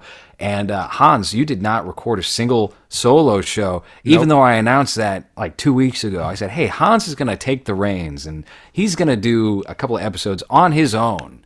There's our Superman. That's Clark Kent and Superman. How about that? Yeah. I think he should play Damian Wayne if that in that 11-year-old Damian Wayne. Is he chomping on a cigar? What the fuck is in his I mouth? don't know. That's Batman. That's Bruce Wayne. That's Ben Affleck. It's a jewel. Oh. Okay. Yeah, no. What I'm seeing here does fit the vibe of like a DC superhero. Maybe he's the new Flash. Yeah. It's They need a new Flash. it's Kid Flash. 40-year-old Taylor Thomas playing Kid Flash. Why not? Hey, why not? Who cares, right? Hmm. Just the age his face and use someone else's body like they've done before. Yeah. Like they're doing with Indiana Jones. It's also going to be a hit. I think that'll probably actually wind up being a hit, unfortunately. A lot of people think it's going to tank. I think people are because the sporadicness of the Indiana Jones movies is not the same as your Iron Man films or what Batman, where you get 2 a year. I think that that Indiana Jones movie is going to succeed. Did the last one do well? I didn't see that. I've never seen an Indiana Jones movie. Not None of even them? none of them. No. I They're should. good. The fourth one isn't good, obviously. The third It's- one I have mixed feelings about. Temple of Doom's my favorite. Cool. Yeah. Yeah, it's another franchise that I just have nothing for because What do you think about, how about this, before we get off Batman and everything else? Kevin Smith acquired Joel Schumacher's near 3 hour cut of, you were waxing poetic about Val Kilmer not that long ago. His near 3 hour cut, Joel Schumacher's near 3 hour cut of Batman Forever, which has been long discussed. Since I remember the early days of the internet, people were like, oh, there's so many dark deleted scenes from Batman Forever. And then the DVD came out and they threw on about maybe 4 or 5 minutes worth of deleted scenes. And some of them were good, some of them not so good. Like I remember Batman runs into a hairdressing spot and sees a bunch of drag queens and they all laugh at him and make some sort of remark. That's what I remember. But then you have like more of a toned down version of Two-Face in some scenes. And I guess this movie is almost 3 hours long. It has a temp score from Danny Elfman, borrowing from the first two films, and some things that we haven't seen. Is this of interest at all to you? No, not at all. Not at all. That movie by itself is long enough. I think I don't need a 3 hour black and white cut of what is Kevin Smith gonna go travel with the 3 hour cut of Yep. That's fun. Well, he's doing 2 screenings in New Jersey at his theater, which he's not even legally allowed to do. His But it's home, more you mean? like it's one of those situations where it's like, hey, if you come out for my Q&A, maybe we'll watch a movie after the Q&A. Does he just have like a curtain to the side and that's where he sleeps in the movie theater? Yeah. And you just, oh, no, that's weird. It smells like someone's bed in here. No, I don't know. Are you gonna go see it? I You're was thinking, honestly, I was thinking about it because, I mean, but his theater is in, I think it's like Red Bank, New Jersey, and that's a good 2.5 hours from where I'm at. It's not as simple as like just going to Jersey City, which is a quick train ride. Yeah, and then you can go to that comic book store and see the guys from Comic Book Boys. What's the show called? Comic The Book comic book men. Men, right? Yeah. Yeah, that's fun.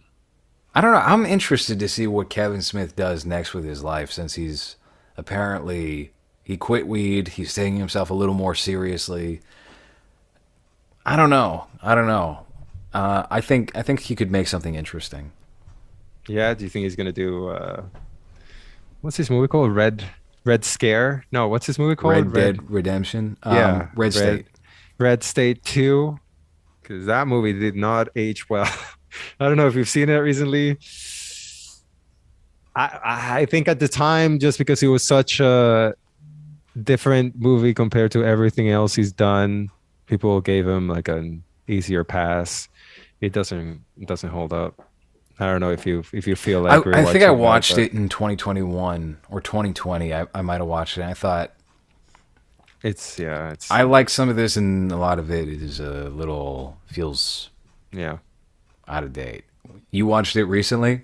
No, but even the last time I saw it, which could have been a couple of years, I was like, oh, this kind of drags off, kind of very wordy, very monologue-y, very right, very Yeah, that's something that I really don't like with filmmakers is especially wordy films, like very. I mean, I think there's a difference between like what Tarantino does, for example, where it's very dialogue heavy, or even early Kevin Smith, and then when it doesn't fit the vibe of what you're going for, and it's still wordy, like that is cancerous to any film. It just feels like a self-suck from the writer at that point. It has the same vibe as when they start to shoehorn a particular lecture into like a television series or a movie when they have to go, hold on a second, but now I need to tell you about this thing that's bothering me in my life right now, and I'm going to use your favorite character to do it. That has the same vibe. Like, look at, you should be impressed with my wordsmith abilities here in this long diatribe I just gave this character about something that's totally irrelevant to the plot. Yeah. I'm not a fan. So that's one of the few early Kevin Smith movies that I don't have on DVD. I'm kind of glad I didn't spend money on that. If he even sold it on DVD, I don't even remember. I have that. one. I You have do? most of his films on Blu-ray. Even the new ones. Yeah. I got Clerks 3. I got Yoga Well, you're- Hosers. You're a completionist. I am. guess. Yeah. Hey, good luck finding Dogma for under $150 anywhere. Really? Because I have Yeah. no. Sell my copy. Yeah, on sell it. eBay. Sell it to me. I'll buy it right now. Yeah. Weinstein has the rights to that tied up, and he's in prison. And he does want to sell it for less than $3 million or something. Because he's like, fuck Kevin Smith. I made Kevin Smith. He turned his back on me. How many people did he made too? A lot. Yeah. He made a So- whole industry in the 90s. And this is how they pay him. I got early release. Yeah. Early Never- release for being a good influence. Yeah. For just being Model prisoner. A powerful voice. Yeah. These. It's just like Cosby, right? He's just not gonna die in jail. It's just. Is he free now? Is he? No. Oh. No, he's got like they hit him with the max sentence, so it'll probably get overturned, But and again, I feel like we've delved into this a little bit before. If you actually look at what he was charged with and what the sentencing was, it's kind of ridiculous. They didn't get him on like a formal, like a standard rape. I think it's like a California rape, which is like you give a drink to a lady before taking her out to dinner. that's a rape in California.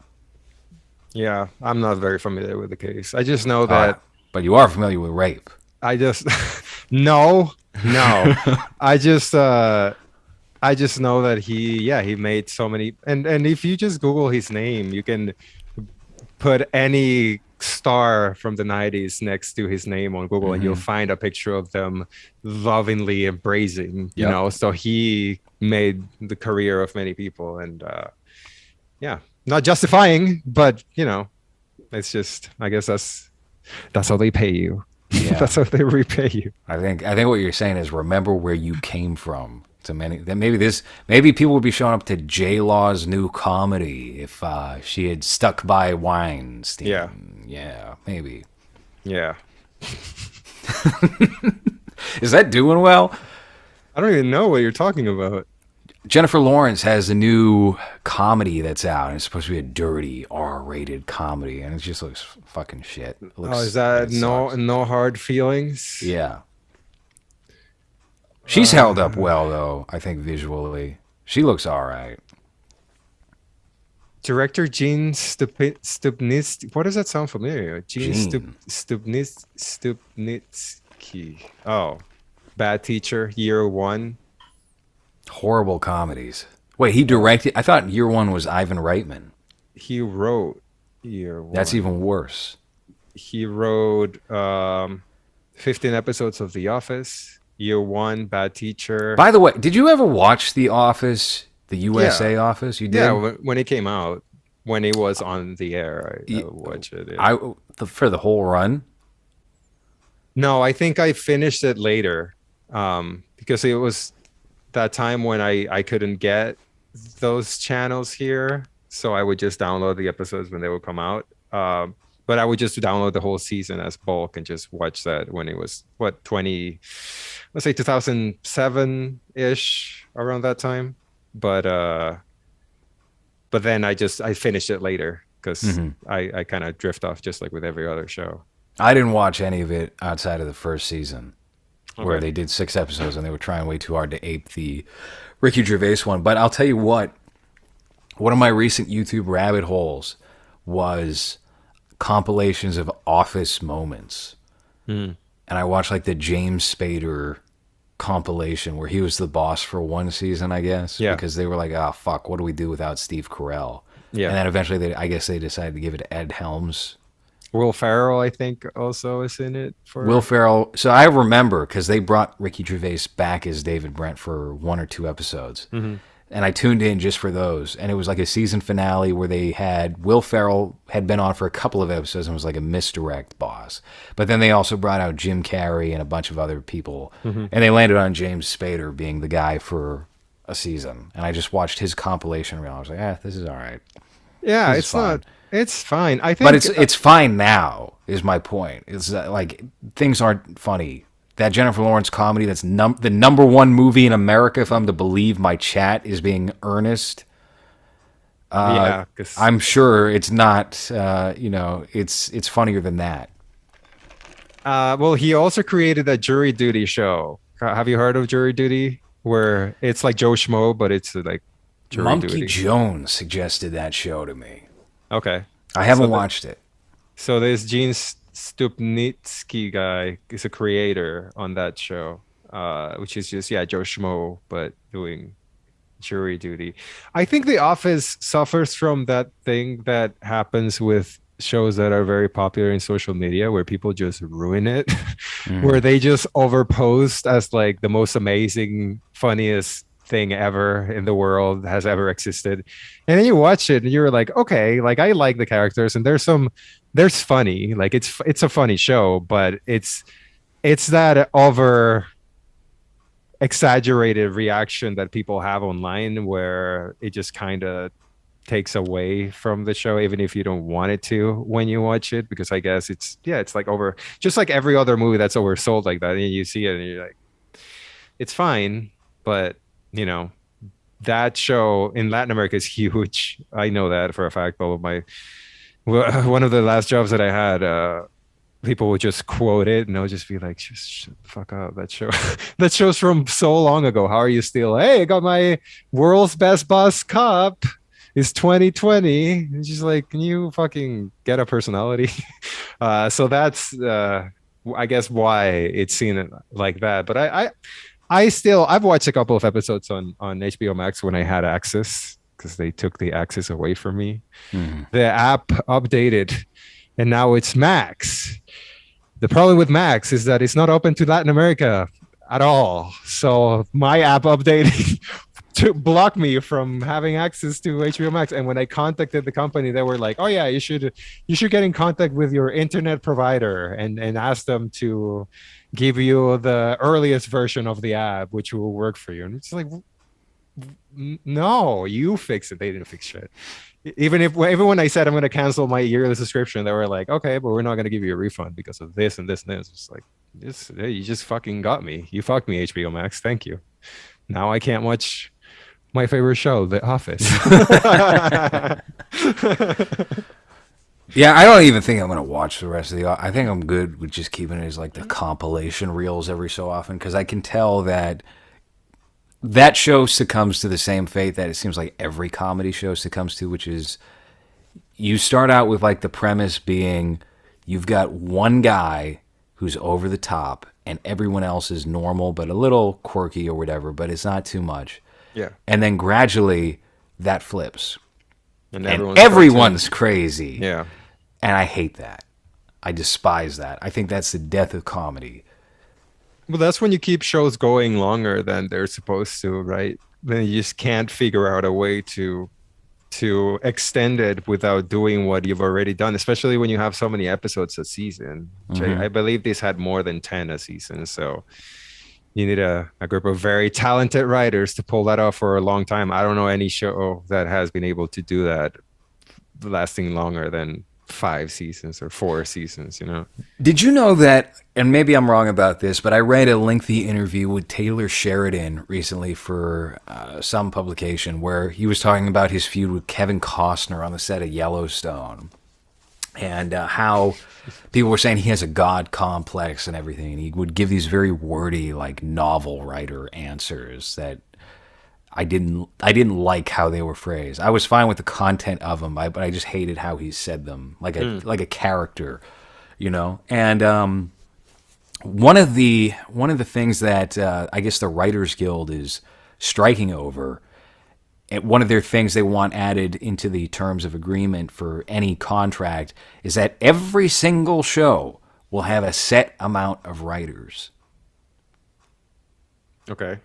Like, and I can assume there's some sort of diversity maybe in play there, but like a minimum of XYZ number of writers. Maybe I'm wrong about, if someone can correct me if this is incorrect, please sound off in the chat right now if you're one of our live viewers tonight.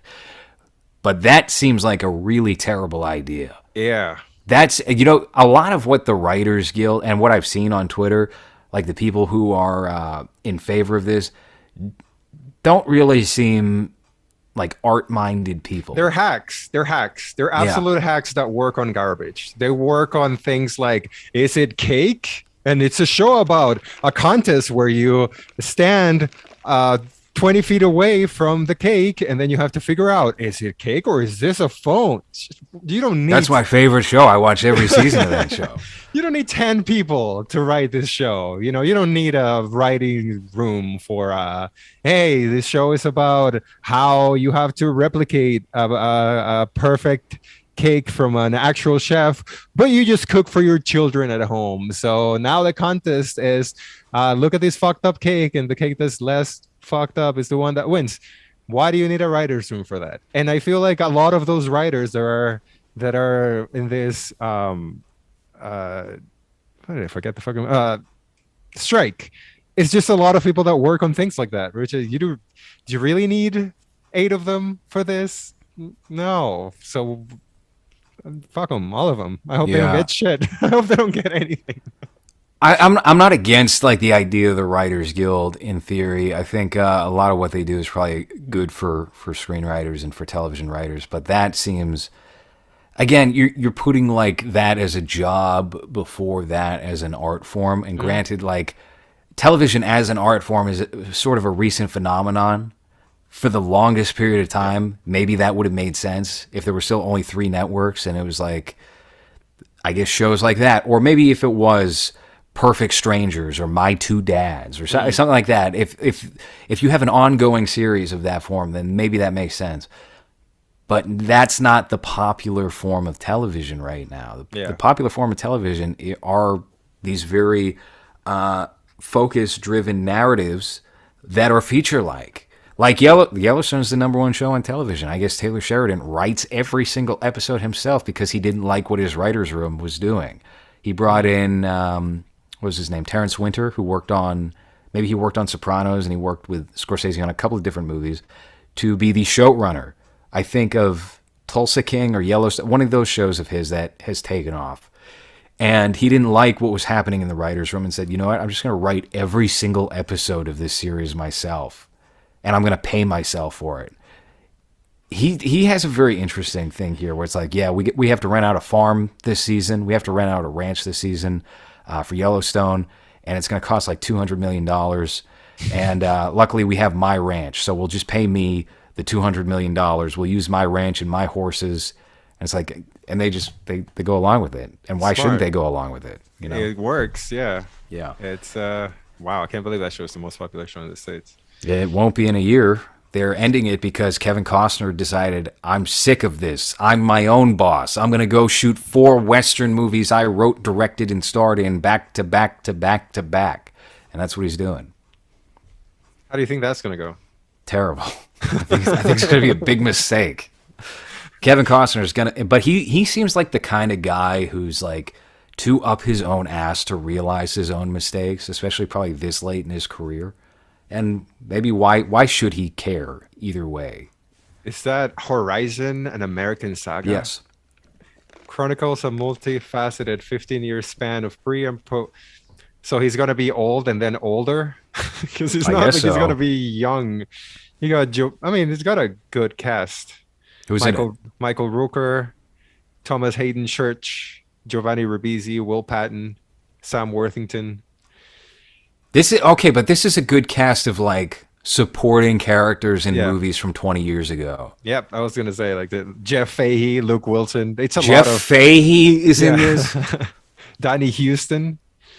It's a lot of like either side or character actors. Seems like, so it could be all right. I guess I don't. He's not a bad director or anything, and he's not a bad actor. But I mean, look, it's a very ambitious thing to do, to quit the number 1 show on television and say, you know what, I'm going to do this myself, and I'm not even going to do a series. I'm going to make 4 fucking movies.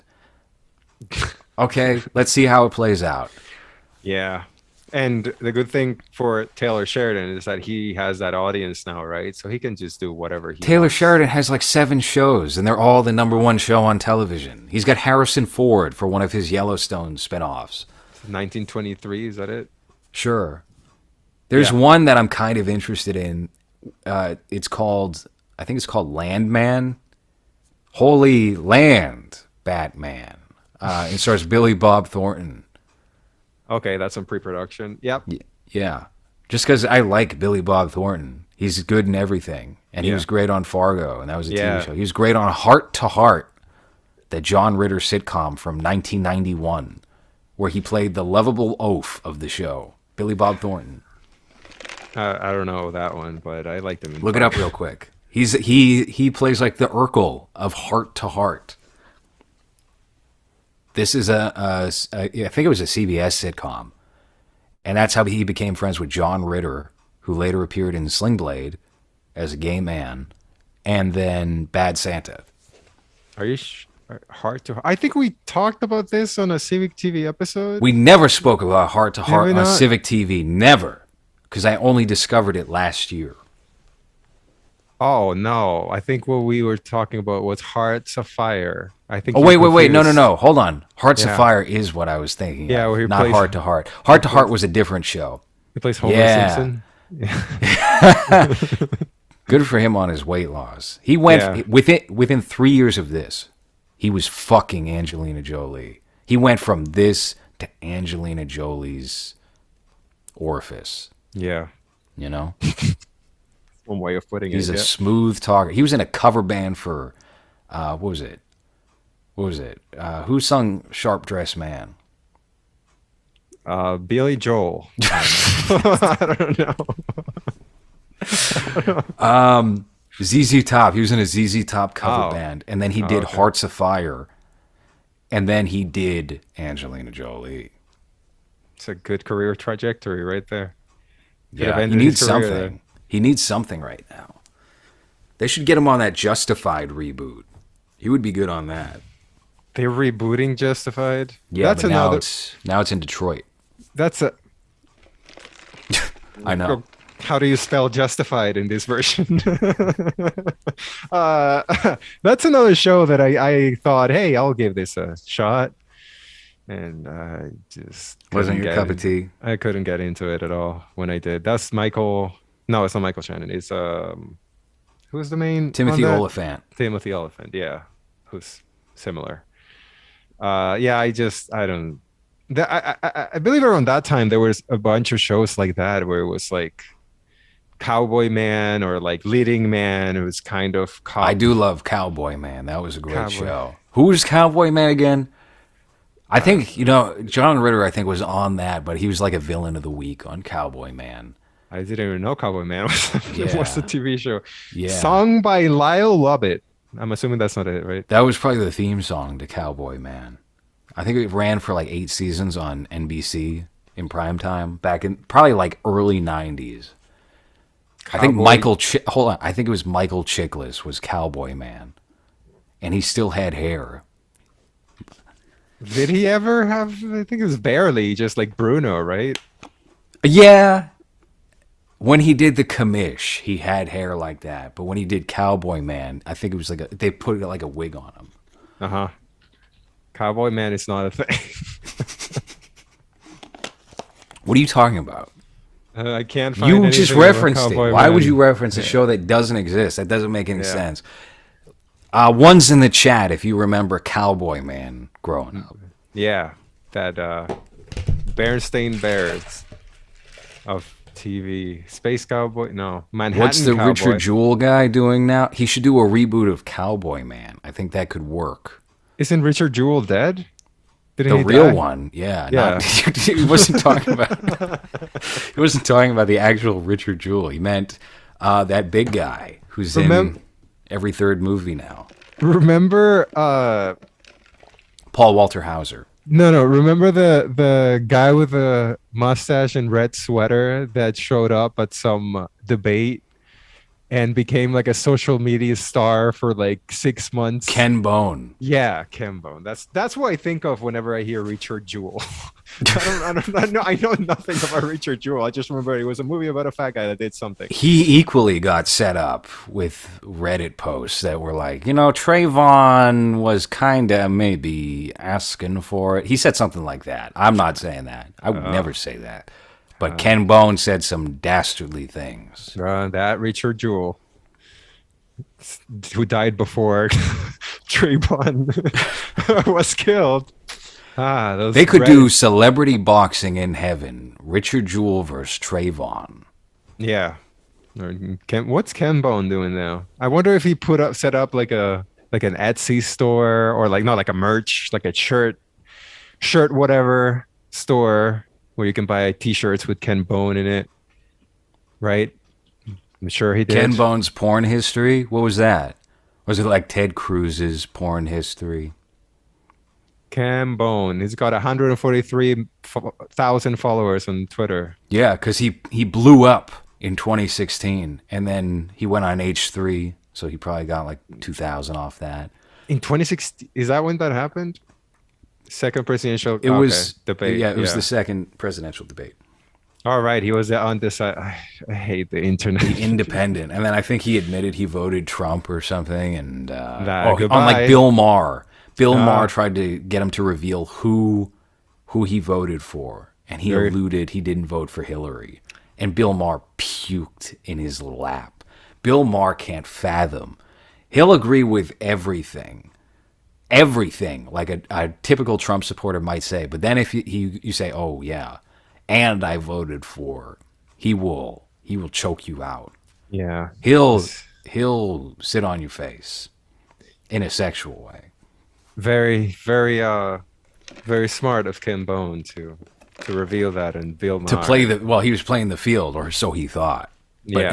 anything that isn't a Hillary vote to Bill Maher is a vote for Trump. He just kind of looks like that guy that does the Peter Griffin impressions on YouTube. You I know? don't look that up. I would never look that up. You think I know about that? I don't know You about that. know, you know about everyone knows about that. He's everyone's favorite. We saw him on when we did our deep dive into Cameo, remember? Yeah, the real The real Ken Peter Bone. Griffin.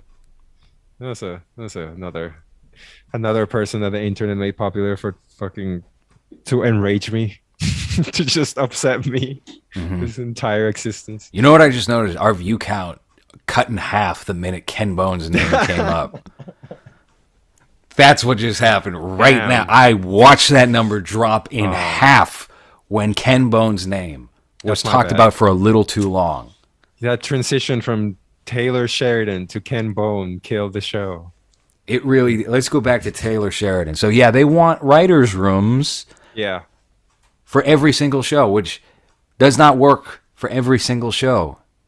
I don't know. I don't think it. I think You it's a don't- big mistake. You don't think Adam Ruins Everything needs a writer's room of them people? Oh no, they need more writers. They should send all the writers over to Adam Ruins Everything Yeah. for its final season.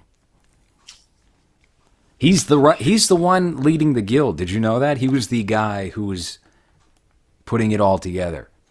Yeah. Because when I think writers that have done something in this industry, that's who I think. The worst guest that Joe Rogan has ever had. Adam ruins his own show, and Adam Lex- ruined his career by going on Joe Rogan and looking like he was about to cry Yeah, because Adam- Joe said something that was like, "Yeah, alpha males and beta males exist," and he was like, "No." Did you not see the episode of Adam Ruins Everything? Would I debunk that? Mm-hmm. Like, no one did. No. Why did My you even favorite have thing, him my on? favorite thing is when Joe gets like unnecessarily pissy and mean towards somebody. He's like, "What are you fucking stupid?" Like he'll say something like why don't you lose weight? He said he did that to the guy who I guess he The challenged to a doctor. debate. Yeah, what is Yeah. his name? Pete Wentz. Yeah, Wentz is a yes. big fat fuck now. No, Pete Doherty is a fat fuck now. Yeah, no, and- Dr. Hotep. yes, Dr. Hotep, who doesn't want to debate Jordan Peterson or Kennedy Jr., Yeah. Bobby Kennedy Jr. Anyway, so I did watch that clip, and I'll actually say he was nicer to him than I've seen him be to fat people before. But he'll be like, "How come you don't work out? Oh Why yeah, don't is that the don't you think you doctor should that's work like- out?" Yeah. When he's like, well, so you care about health, right? So, and he's like, oh, I have a problem with snacks, I think he says, or something like that. It's like, Yeah, why do you take your health more seriously? Yeah. I think is what that's he said. crazy. You don't work out? That's crazy. Yeah. Do you prefer that, or you prefer when he's mean to Alex Jones because he's afraid of losing his Spotify contract? Oh no! Anytime he has Alex Jones on and he's like very cautious, it's like, what are you doing? Why are you doing this? Yeah. You don't have Why? to do this, Joe. Why even have him? That last Yes. time, I didn't finish that episode. So I was just being an asshole. Like, just let him be. Why do you really have Alex Jones on your show so you can have a reserved and calm conversation about that? No, you let him do his thing. Otherwise, don't have him on. When was that? When did he have? I remember there was an had- episode with him and Tim Dillon, and That Tim one. Dillon was That one, yeah, where everything Alex Jones said, he had what's his name, Jesse, his producer, JP, what's his name, Jesse Tate. Lee Peterson. Yeah, he was his everything he said. He would be like, okay, we need to check this. We need to verify this. We need to. It's just like he's just killing the vibe of the show by just. It's Alex Jones. You know what you're getting. You've had him before, but I think it was around the time when people were trying to cancel him for his vaccine. You know why opinions. that Spotify money probably comes in installments. Yeah, That's why. probably. So- yeah. Joe's made some. His show seems to be like fine right now, Yeah. but he's made some very questionable decisions. Like for example, The one that, because we were just talking about the election, the one that comes to mind for me is having Kyle Kuklinski on for the election night after he had done where is that guy now? Where did he go? What happened to? He's just another figure from that pre-2020. So we look at a lot of entertainment as pre-2016, post-2016. And I do feel like there's this little bubble here of 2017 to 2020. And a guy like that stays in the trash. That guy ain't coming back for election season next year. Well, like Cenk, you don't think he's going to invite Cenk Uygur to come for the election? I thought you said Cenk Uygur. It's like, what the fuck? What are you saying right now? We're live. What are you thinking, Hans? This view count is about to drop in half again. No, he's going to go double. Are you kidding? I said a slur. Isn't there problems in China with Cenk Uyghurs? Yeah. I don't know. Well, you can't say that. You're not. I didn't say nothing. I was quoting you. Yeah. Kyle Kalinske. I don't know. I've never liked that guy. I thought he was always very sneaky. Sneaky. Very sneaky. That name. Well, I like it. My favorite thing about him is the tweets people found where he said he was hungry or something. I don't know. He was saying some things. N-word's hungry. Yeah. Gallo on Rogan. Rogan has brought up Vincent Gallo before, talking about how his career got derailed or whatever. But do you think he would ever do it? Gallo would do it, yeah. Yeah? You should have him on. You should have him on. I think Gallo should go in movies, I think. I don't know about that. I tried. Oh yeah, you did ask him, and he said no, thank you. He said no, thank you. He was polite. He didn't show me his penis or anything rude. He was like, no, thank you. I was like, all right, okay, you're fine. But he should go on Rogan. Why not have him rant for? I wish Rogan had interviewed the Unabomber before he died. That would have been cool. Just hear him talk for 3 hours from jail. Have you ever heard Kaczynski's voice? Yes, on that show where it was like he's recording. Whoa. Oh, I think we got fireworks. No, I think it's actually probably gunshots. No, nice. Neighborhood. Nice. Don't get killed, even though that would probably bring a lot of viewers. That would be good. Would it be good for this show if I died live on YouTube? No, you don't die, but you just get paralyzed. So now the next episode I have to introduce this because you just I'll be like Larry Flint at the end of his days. You need a straw to move, a straw to type. Yeah. That'll be good. Because then I will just be, he's a nice Mexican boy that's doing a show with his friend who's disabled. We will do didn't cripple guy from Twitter was doing all those cripple guy from Twitter. Crip Daddy. Creep Daddy. Yeah, he was doing all those podcasts, right? Can't fucking understand what he's saying ever.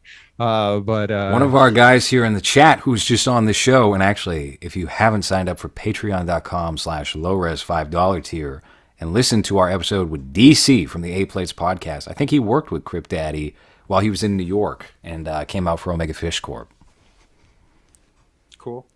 So 8 Plates, Mr. 8 Plates, did he have a scent? Did the wheelchair have a smell? That's what I'm really curious about, because disabled people are disgusting.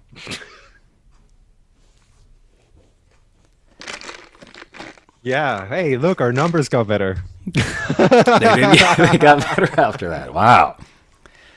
All right. Yeah.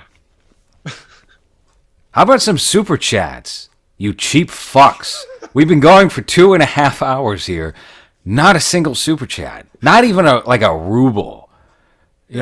Send what's the Ethiopian currency? I bet you it's like 1/100th of a US dollar. Send one of those. It's called dirt. Send some super chats. N-word's hungry, right? He ghosted DC. Wow, and apologized profusely. Cumia put him in Yonkers. Why? Where's Cumia? Yonkers is so far from New York City proper. Why would he do that? He's in a wheelchair. He would have to hit that button the whole way for 3 hours, something like that. Jesus Christ. I mean, it's not like he's going to get tired. He's sitting. I guess. All right. We got a super chat from Dakota Proctor, the host of the Pizza Party podcast, which is co-hosted by Mario Cuomo. Is it Pizza Ooh. Party or is it Pizza Time? I think Pizza Party was our old podcast. Pizza Oh. Time. It's Pizza Time. I think I said that before when Dakota was on with Simon, and he immediately corrected me. He said, "Actually, it's Pizza Time." Oh, okay. How about that? What is the try? Is that the turkey gyro? It's disgusting. Makes me sick. Yeah, I don't know. I haven't been invited on that show, so I'm not gonna learn the name until I get invited on that show. Hey, listen, we've been Hey, invited. go listen to Pizza Dough podcast. That's Pizza a good Dough show. pod. Yeah. I think you just fucked your mic up. Now it's just all Oh no. Oh, see, All right. this is what happens when I try to make a point. Compound literally put the disabled man in the furthest place still legally in New York. That's true. That's very true. I've discussed this, I think, before on the show, but we have an actor friend who shaved his head and went out to Yonkers for a role, only to be told they did not need him anymore for the role. And he was from New Hampshire. So New Hampshire to Yonkers, shaved the head, didn't get paid, lost money on getting a B&B or whatever the hell he got. That's the showbiz industry. Yeah, That's- New York for you. That's what the Writers Guild should be protesting over, is don't allow that to happen again. Yeah, Never again. That's the New York slogan. Never again. yeah. 9/11, never again. 9/11, you know what they say now? Never happened. Yeah, never, forever free. You know what they say? Quiet, an Arab might hear you. That's what Yeah. they say now. Mission accomplished. They say- is what they said. There's people around. Don't say that too loud. This is a 7-Eleven. Shut up. Yeah. Okay, Pizza Party podcast. Uh-oh. Oh, Cool, no. dude. No, it's not that kind of pizza party. Stop. These are friends of ours. We wouldn't promote that kind of thing here. That's disgusting. Low-res wants that nerdrotic money. Yeah. Yeah. Yeah, I do. You're right. Yeah. What do you mean? You didn't think I want the back of my set here to just be full with action figures that I have to clean every day because they get dusty? We all want that setup. What do you think? Low Res doesn't want to switch his DVD setup there for a bunch of Funko Pops? I was going to say Funko Pops are going to make a big comeback, and you're going to see, I'm going to have it outlined here Yeah. when I'm in Mommy's basement. Yeah, all That's anime perfect. Funkos, all and they're all gonna be from the One Piece series that's coming out on Netflix soon. I'm glad they cast that Indian boy as the One Piece. I thought he was Mexican. Was he? That's the One Piece. Is that He's, yeah. that sounded very old man? You're Nintendo there. That's Yeah. that is what it sounded like. Yeah, We got a super chat here from DC it in says Canadian Hans money. will not answer my DMs, so I hope he gets none of this money. I won't get any of the money to begin with, so you're fine. You're okay. Hey, listen, I gotta hit a quota for money before I can share this with Hans. So I'll Yeah. send Hans his $5 when. And also, when it comes out. 10 Canadian dollars. Isn't that like $5? I think that's Yeah, well- $8 American or something like that. I don't know. I don't Nice. know. The Canadian dollar is probably worth more these days. Hey, DJ, when are we gonna have a Critical Drinker collab? I don't know. Ask him. Go send that to Critical Drinker. It's more important if he sees it. Yeah. I'll tell you that right now. By the way, we haven't talked about this on the show yet, but I'm banned from Facebook. Nice. I'm banned from Facebook for making fun of the submarine something. So every time, and my page is still up. My page is still up. Every single time I try to log in on my account or my alt account that also has access to that page, I get you can't see, it's just white. Yeah. Something went wrong. Do Something you get went a wrong. here. Zuckerberg face that goes like this? It's his Bitmoji. Yeah, it's that 3D avatar he has Yeah. posted up. I've tried to log in on 4 different platforms. So if my Facebook page, which is the biggest, unfortunately, I don't know why, it's the biggest following I have. It's 19,000 people over on Facebook. If I'm not on there for a while, you know why. It's because You I were was too being, spicy for the platform. It was too much yeah, for it. yeah, too offensive. It's unfortunate. Hey, 8 plays. Wow. Okay. Here's another 5 out of spite. Hey, we're going on your show, DC. Yeah, relax. We Goddamn. agreed. Actually, he didn't agree. He didn't even I, open the group text that you sent on Instagram. but you know me. You just like I don't. I'll be Sure. there though. We have another. Yeah. We're gonna do his show. We're gonna do Tim Staber's show. We're gonna do Monkey Jones wants us back for Kickassia, but he also wanted you for a show on just like talking about indie filmmaking. But you're not gonna be out of work on time on Wednesday for that. Yeah. He needs So- to stop recording during the day because people like me have 9 to 5s. Fucking little shit. You gotta be nice to Monkey Jones. He invited us out to his compound in Iowa. Oh, for what? I don't trust him. Is it? You will have to eat glue. Yeah, from that's a pail, why. Just like, oh, you guys are just here for the from wheel, a rubber spatula. the wheel of growth, or whatever his show is called. And he's like, now you're gonna eat hair on a soap. It's like, no, I'm not. No, it's not gonna happen. No. I'm gonna drive back to the airport Yeah. immediately. Now you're gonna drink this bottle of The hair rubbing, eating challenge. Maybe it'll do some good for you though. Yeah. Well, no, it's gonna make me eat less even. Maybe it'll get Just caught in your die. throat and you'll just Yeah. choke. Like a I don't cat. know. Yeah, you're gonna That'd be drink this good. bottle of rubbing alcohol that has a Kool-Aid envelope in it, and now drink it. It's like, no, monkey, I'm not here for. I'm not here for that. No, thank Cool you. Dude. Did you see what Cool Dude wrote here? Critical Drinker got Russell Russell Crowe on Crowe? his show. Oh, what? Why For what? was he promoting, what was it, The Pope's Exorcist? Which I saw way too many people I love and appreciate log that onto their letterbox, and I know better than that. Come on It- now. It says, oh, I see why he got him. It says in the box office dominated by superhero movies and big-budget action flicks, it's almost a relief to see a small mid-budget horror movie. So Is it? He's probably That's a one of good the- spin if you want Russell Crowe on your podcast for The Pope's Exorcist. Yeah, he got him for half an hour, and You know yeah, what? he has the Pope's Exorcist poster Uh-huh. behind him, so it was definitely that. Wow. That's hit. I mean, look, I haven't seen enough of Critical Drinker, but I know if Russell Crowe's doing YouTube streams, that's not good. God, you know what? We would have him on, and then I would just ask him questions about his 5 minutes in Man of Steel for the entire hour. That's what I would do. I think I would just ask him about Les Miserables and how, because that's his funniest You performance should ever. sing questions to him. To him. Worse, Yeah. more out of tune. Netflix does a very mean thing with that movie where when you get the little preview, it's just him singing for like 30 seconds. It's like, that's not how you're going to get people to watch this. That got me in the theater. I saw that, and I was like, wow, this is silly as fuck. I will see this. And I like that Les Miserables movie. Fine.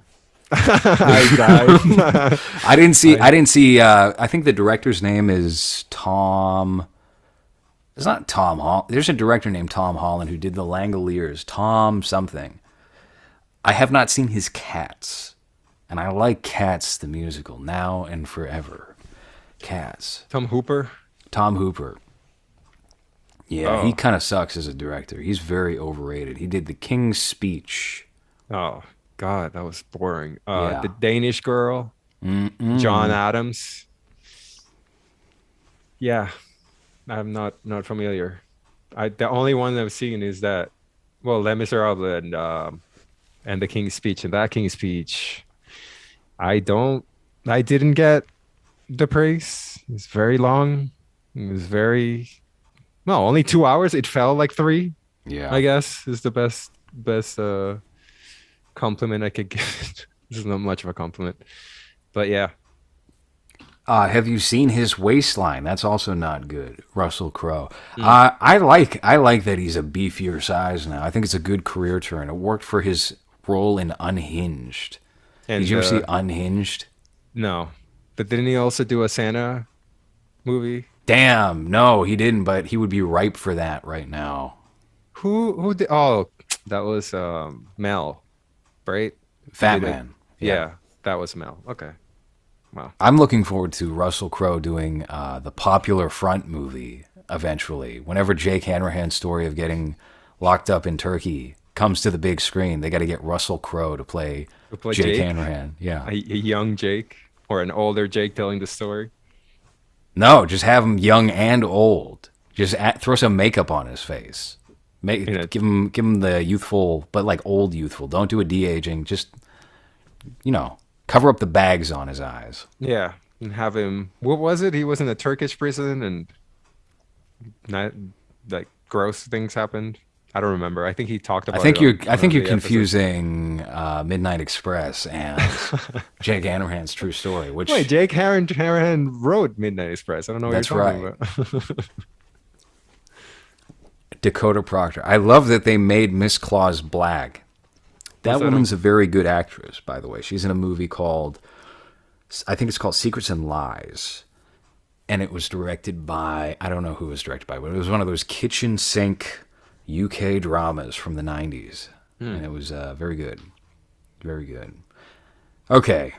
Do we have anything else? What's the verdict on The Flash? 3 out of 5. Yeah, that's about where I'm at with it. I'm a little excited enough to go rewatch it whenever it comes out on demand or Blu-ray or something, just to see if my opinion suddenly rapidly changes, like the Batman, for example. But I don't think it will. On YTS when it streams on YTS. Yeah, whenever like the Korean flight screener of it leaks, I will watch that. Yeah. I'll check that out. But anyway, thank you guys for the super chats. Go join us on patreon.com/lowres in the $5 tier. If you do not already have a membership there, we have exclusive episodes available right now. Okay. And this episode, if you're a Spotify or Apple Podcast listener, this episode is probably going to be a standard episode in like 2 weeks. So you don't want to be left behind. You don't have to listen to old episodes when they come out in the feed, when you can just go sign up on patreon.com/lowres. So go do that. Hans gets a cut, and we do more shows. Maybe Hans will actually do those solo episodes, like he said he promised me he was going to do, and then never did them. Yeah. Didn't reach out to anybody. I think Jerry maybe, and Jerry forgot. So Ryan messaged me, was like, let's do it. I was like, yeah, let's do it. let's do it. Just never did. The Agitator boys were also like, yeah, let's do it. And I was like, cool. Yes. Set Because it up. I said that would be a weird vibe if it was Hans by himself and the two Agitator guys. And J. David Osborne listened and was like, that would be a banger of a show. And I was like, you know what? I'll set that show up right now. And I said that to Hans, and Hans did not write me for several days after that. So, yeah, So- set it up so I can just show up, I guess. Here's how you get out of this in the cleanest fashion possible. You get Ryan, you get the Agitator guys, you get Jerry, and you just make it one show. And it's just one show. Yeah. Probably all at the same time. It should just be like Everyone's a gonna be business talking at the same Zoom. time. Yes, It's like, I mean, a yeah. big Zoom call, 70 different windows there. Bring as many people as possible out for the Hans telethon show. Yeah, you have to raise your hand if you want to say something on the Zoom. That's right. Yeah. But you got to do the little hand emoji. How do you do Yeah. that? I don't Here's what you got to do. that. You need to do this one. You got to put the pizza in. This is also a plug for Dakota Proctor and Mario Cuomo's Pizza Party podcast, Pizza Dough podcast, Pizza Time podcast. You got to do that, or you got to do this, because this is adorable. This will make everybody be like, who's that cutie in the corner? You know, that will draw you attention. That's not the proper way to command attention. The last one is also this one. You just start going oink, oink, oink, oink, over and over and over Yeah. aggressively. That's what you can do. Hans and Kenny equals movie heaven. Well, listen, I can't get these two guys on this. There's a lot of there's beef going on. There's a hardcore beef going on. Yeah. Kenny is not happy with Hans, and I'm going to get to the bottom of this. I'm going to figure out what the problem is. He did a call out video, Yeah. and that seemed to be it. Yeah. I did record it. Yeah. Yep. Me and Kenny are gonna fight on Skankfest. I think we're setting it up with Luis J. Gomez, and we're just That would gonna be go in good. the ring. Yeah. Yeah. What would Kenny's movie even be? Kenny doesn't watch movies. That's the thing. His life is a movie. Maybe that's what we should write next. Kenny. Kenny's true story. Just Kenny. That's the name. Just of the document Kenny. misspelled, like his name is misspelled. Just Kenny like that. People will be like, "Oh, what? I wonder what happened to this." And then we just have him working at the weed store, and He doesn't eating work there anymore. I don't think he does. Maybe he does. No. I don't know. That was Kenny's- more interesting than what he has now. At least he has stories of people he like kicked out or whatever. Now, All of his stories are, oh yeah, this girl came up to me and she was hitting on me, and then we had to go smoke somewhere, and then you find out the girl was 55 years old. yeah, That's what you find that's out. that's a good movie right there. I would not watch that movie. Isn't that movie that was Don John, directed by Joseph Gordon-Levitt? Yeah, that's just Forrest Gump in 2023 with starring Kenny. Kenny biopic, like a sequel to George Washington. Honestly, I would do that. Or I a would do remake, that. just to remake it with Kenny playing every character. That's too much work. He's not that versatile as an actor, unfortunately. Yeah. Wow. All right. Well. I think that's the end of the show here. I do have to call Kenny back. He called me in the middle of this program, and I'm sure that'll be enriching. Hey, maybe Old Boys season 2 will come back. There is all of Old Boys season 1 on Spotify right now. Don't shake your head. It's not a done deal yet. If people sign up on Patreon.com, if I get one patron, it'll happen. With or without Hans. It'll happen. How about that? Patreon.com/lowres, $5 tier. Old Boys season 1. Type in Old Boys and low res, and I'm sure you'll find the 7 episodes we recorded back in the, what was it, autumn of 2021? Yeah, around that time, I think. Yeah. Yeah. Because Kenny was wearing a jacket on the train when he was recording with us. That's what I remember, is his train ride. He was wearing a jacket, and he started smoking a cigarette on the bus. Yeah, and That's it was what I remember. A lot of him not hearing our questions or not hearing what we were saying, and then just interrupting with something that had nothing to do with what we were talking about. Yeah. Yeah. I remember a cigarette being smoked on the bus, and then also beers being drank while he was waiting for the train, which you're not allowed to do in the state of It's not New York. Massachusetts doesn't allow that. Yeah. But he did it because he can't be tamed. Yeah. And Natty Ice, if I'm not mistaken. That's horrible. But yeah, that's accurate. That's right. The alcoholic beverage of a 60-year-old woman. Yep. Okay. Counting her luck. No money. That's right. All right. That has been Movies for this week. Thank you guys for joining us for The Flash and also for the Super Chats. Patreon.com/lowres, $5 tier. Thank you for listening.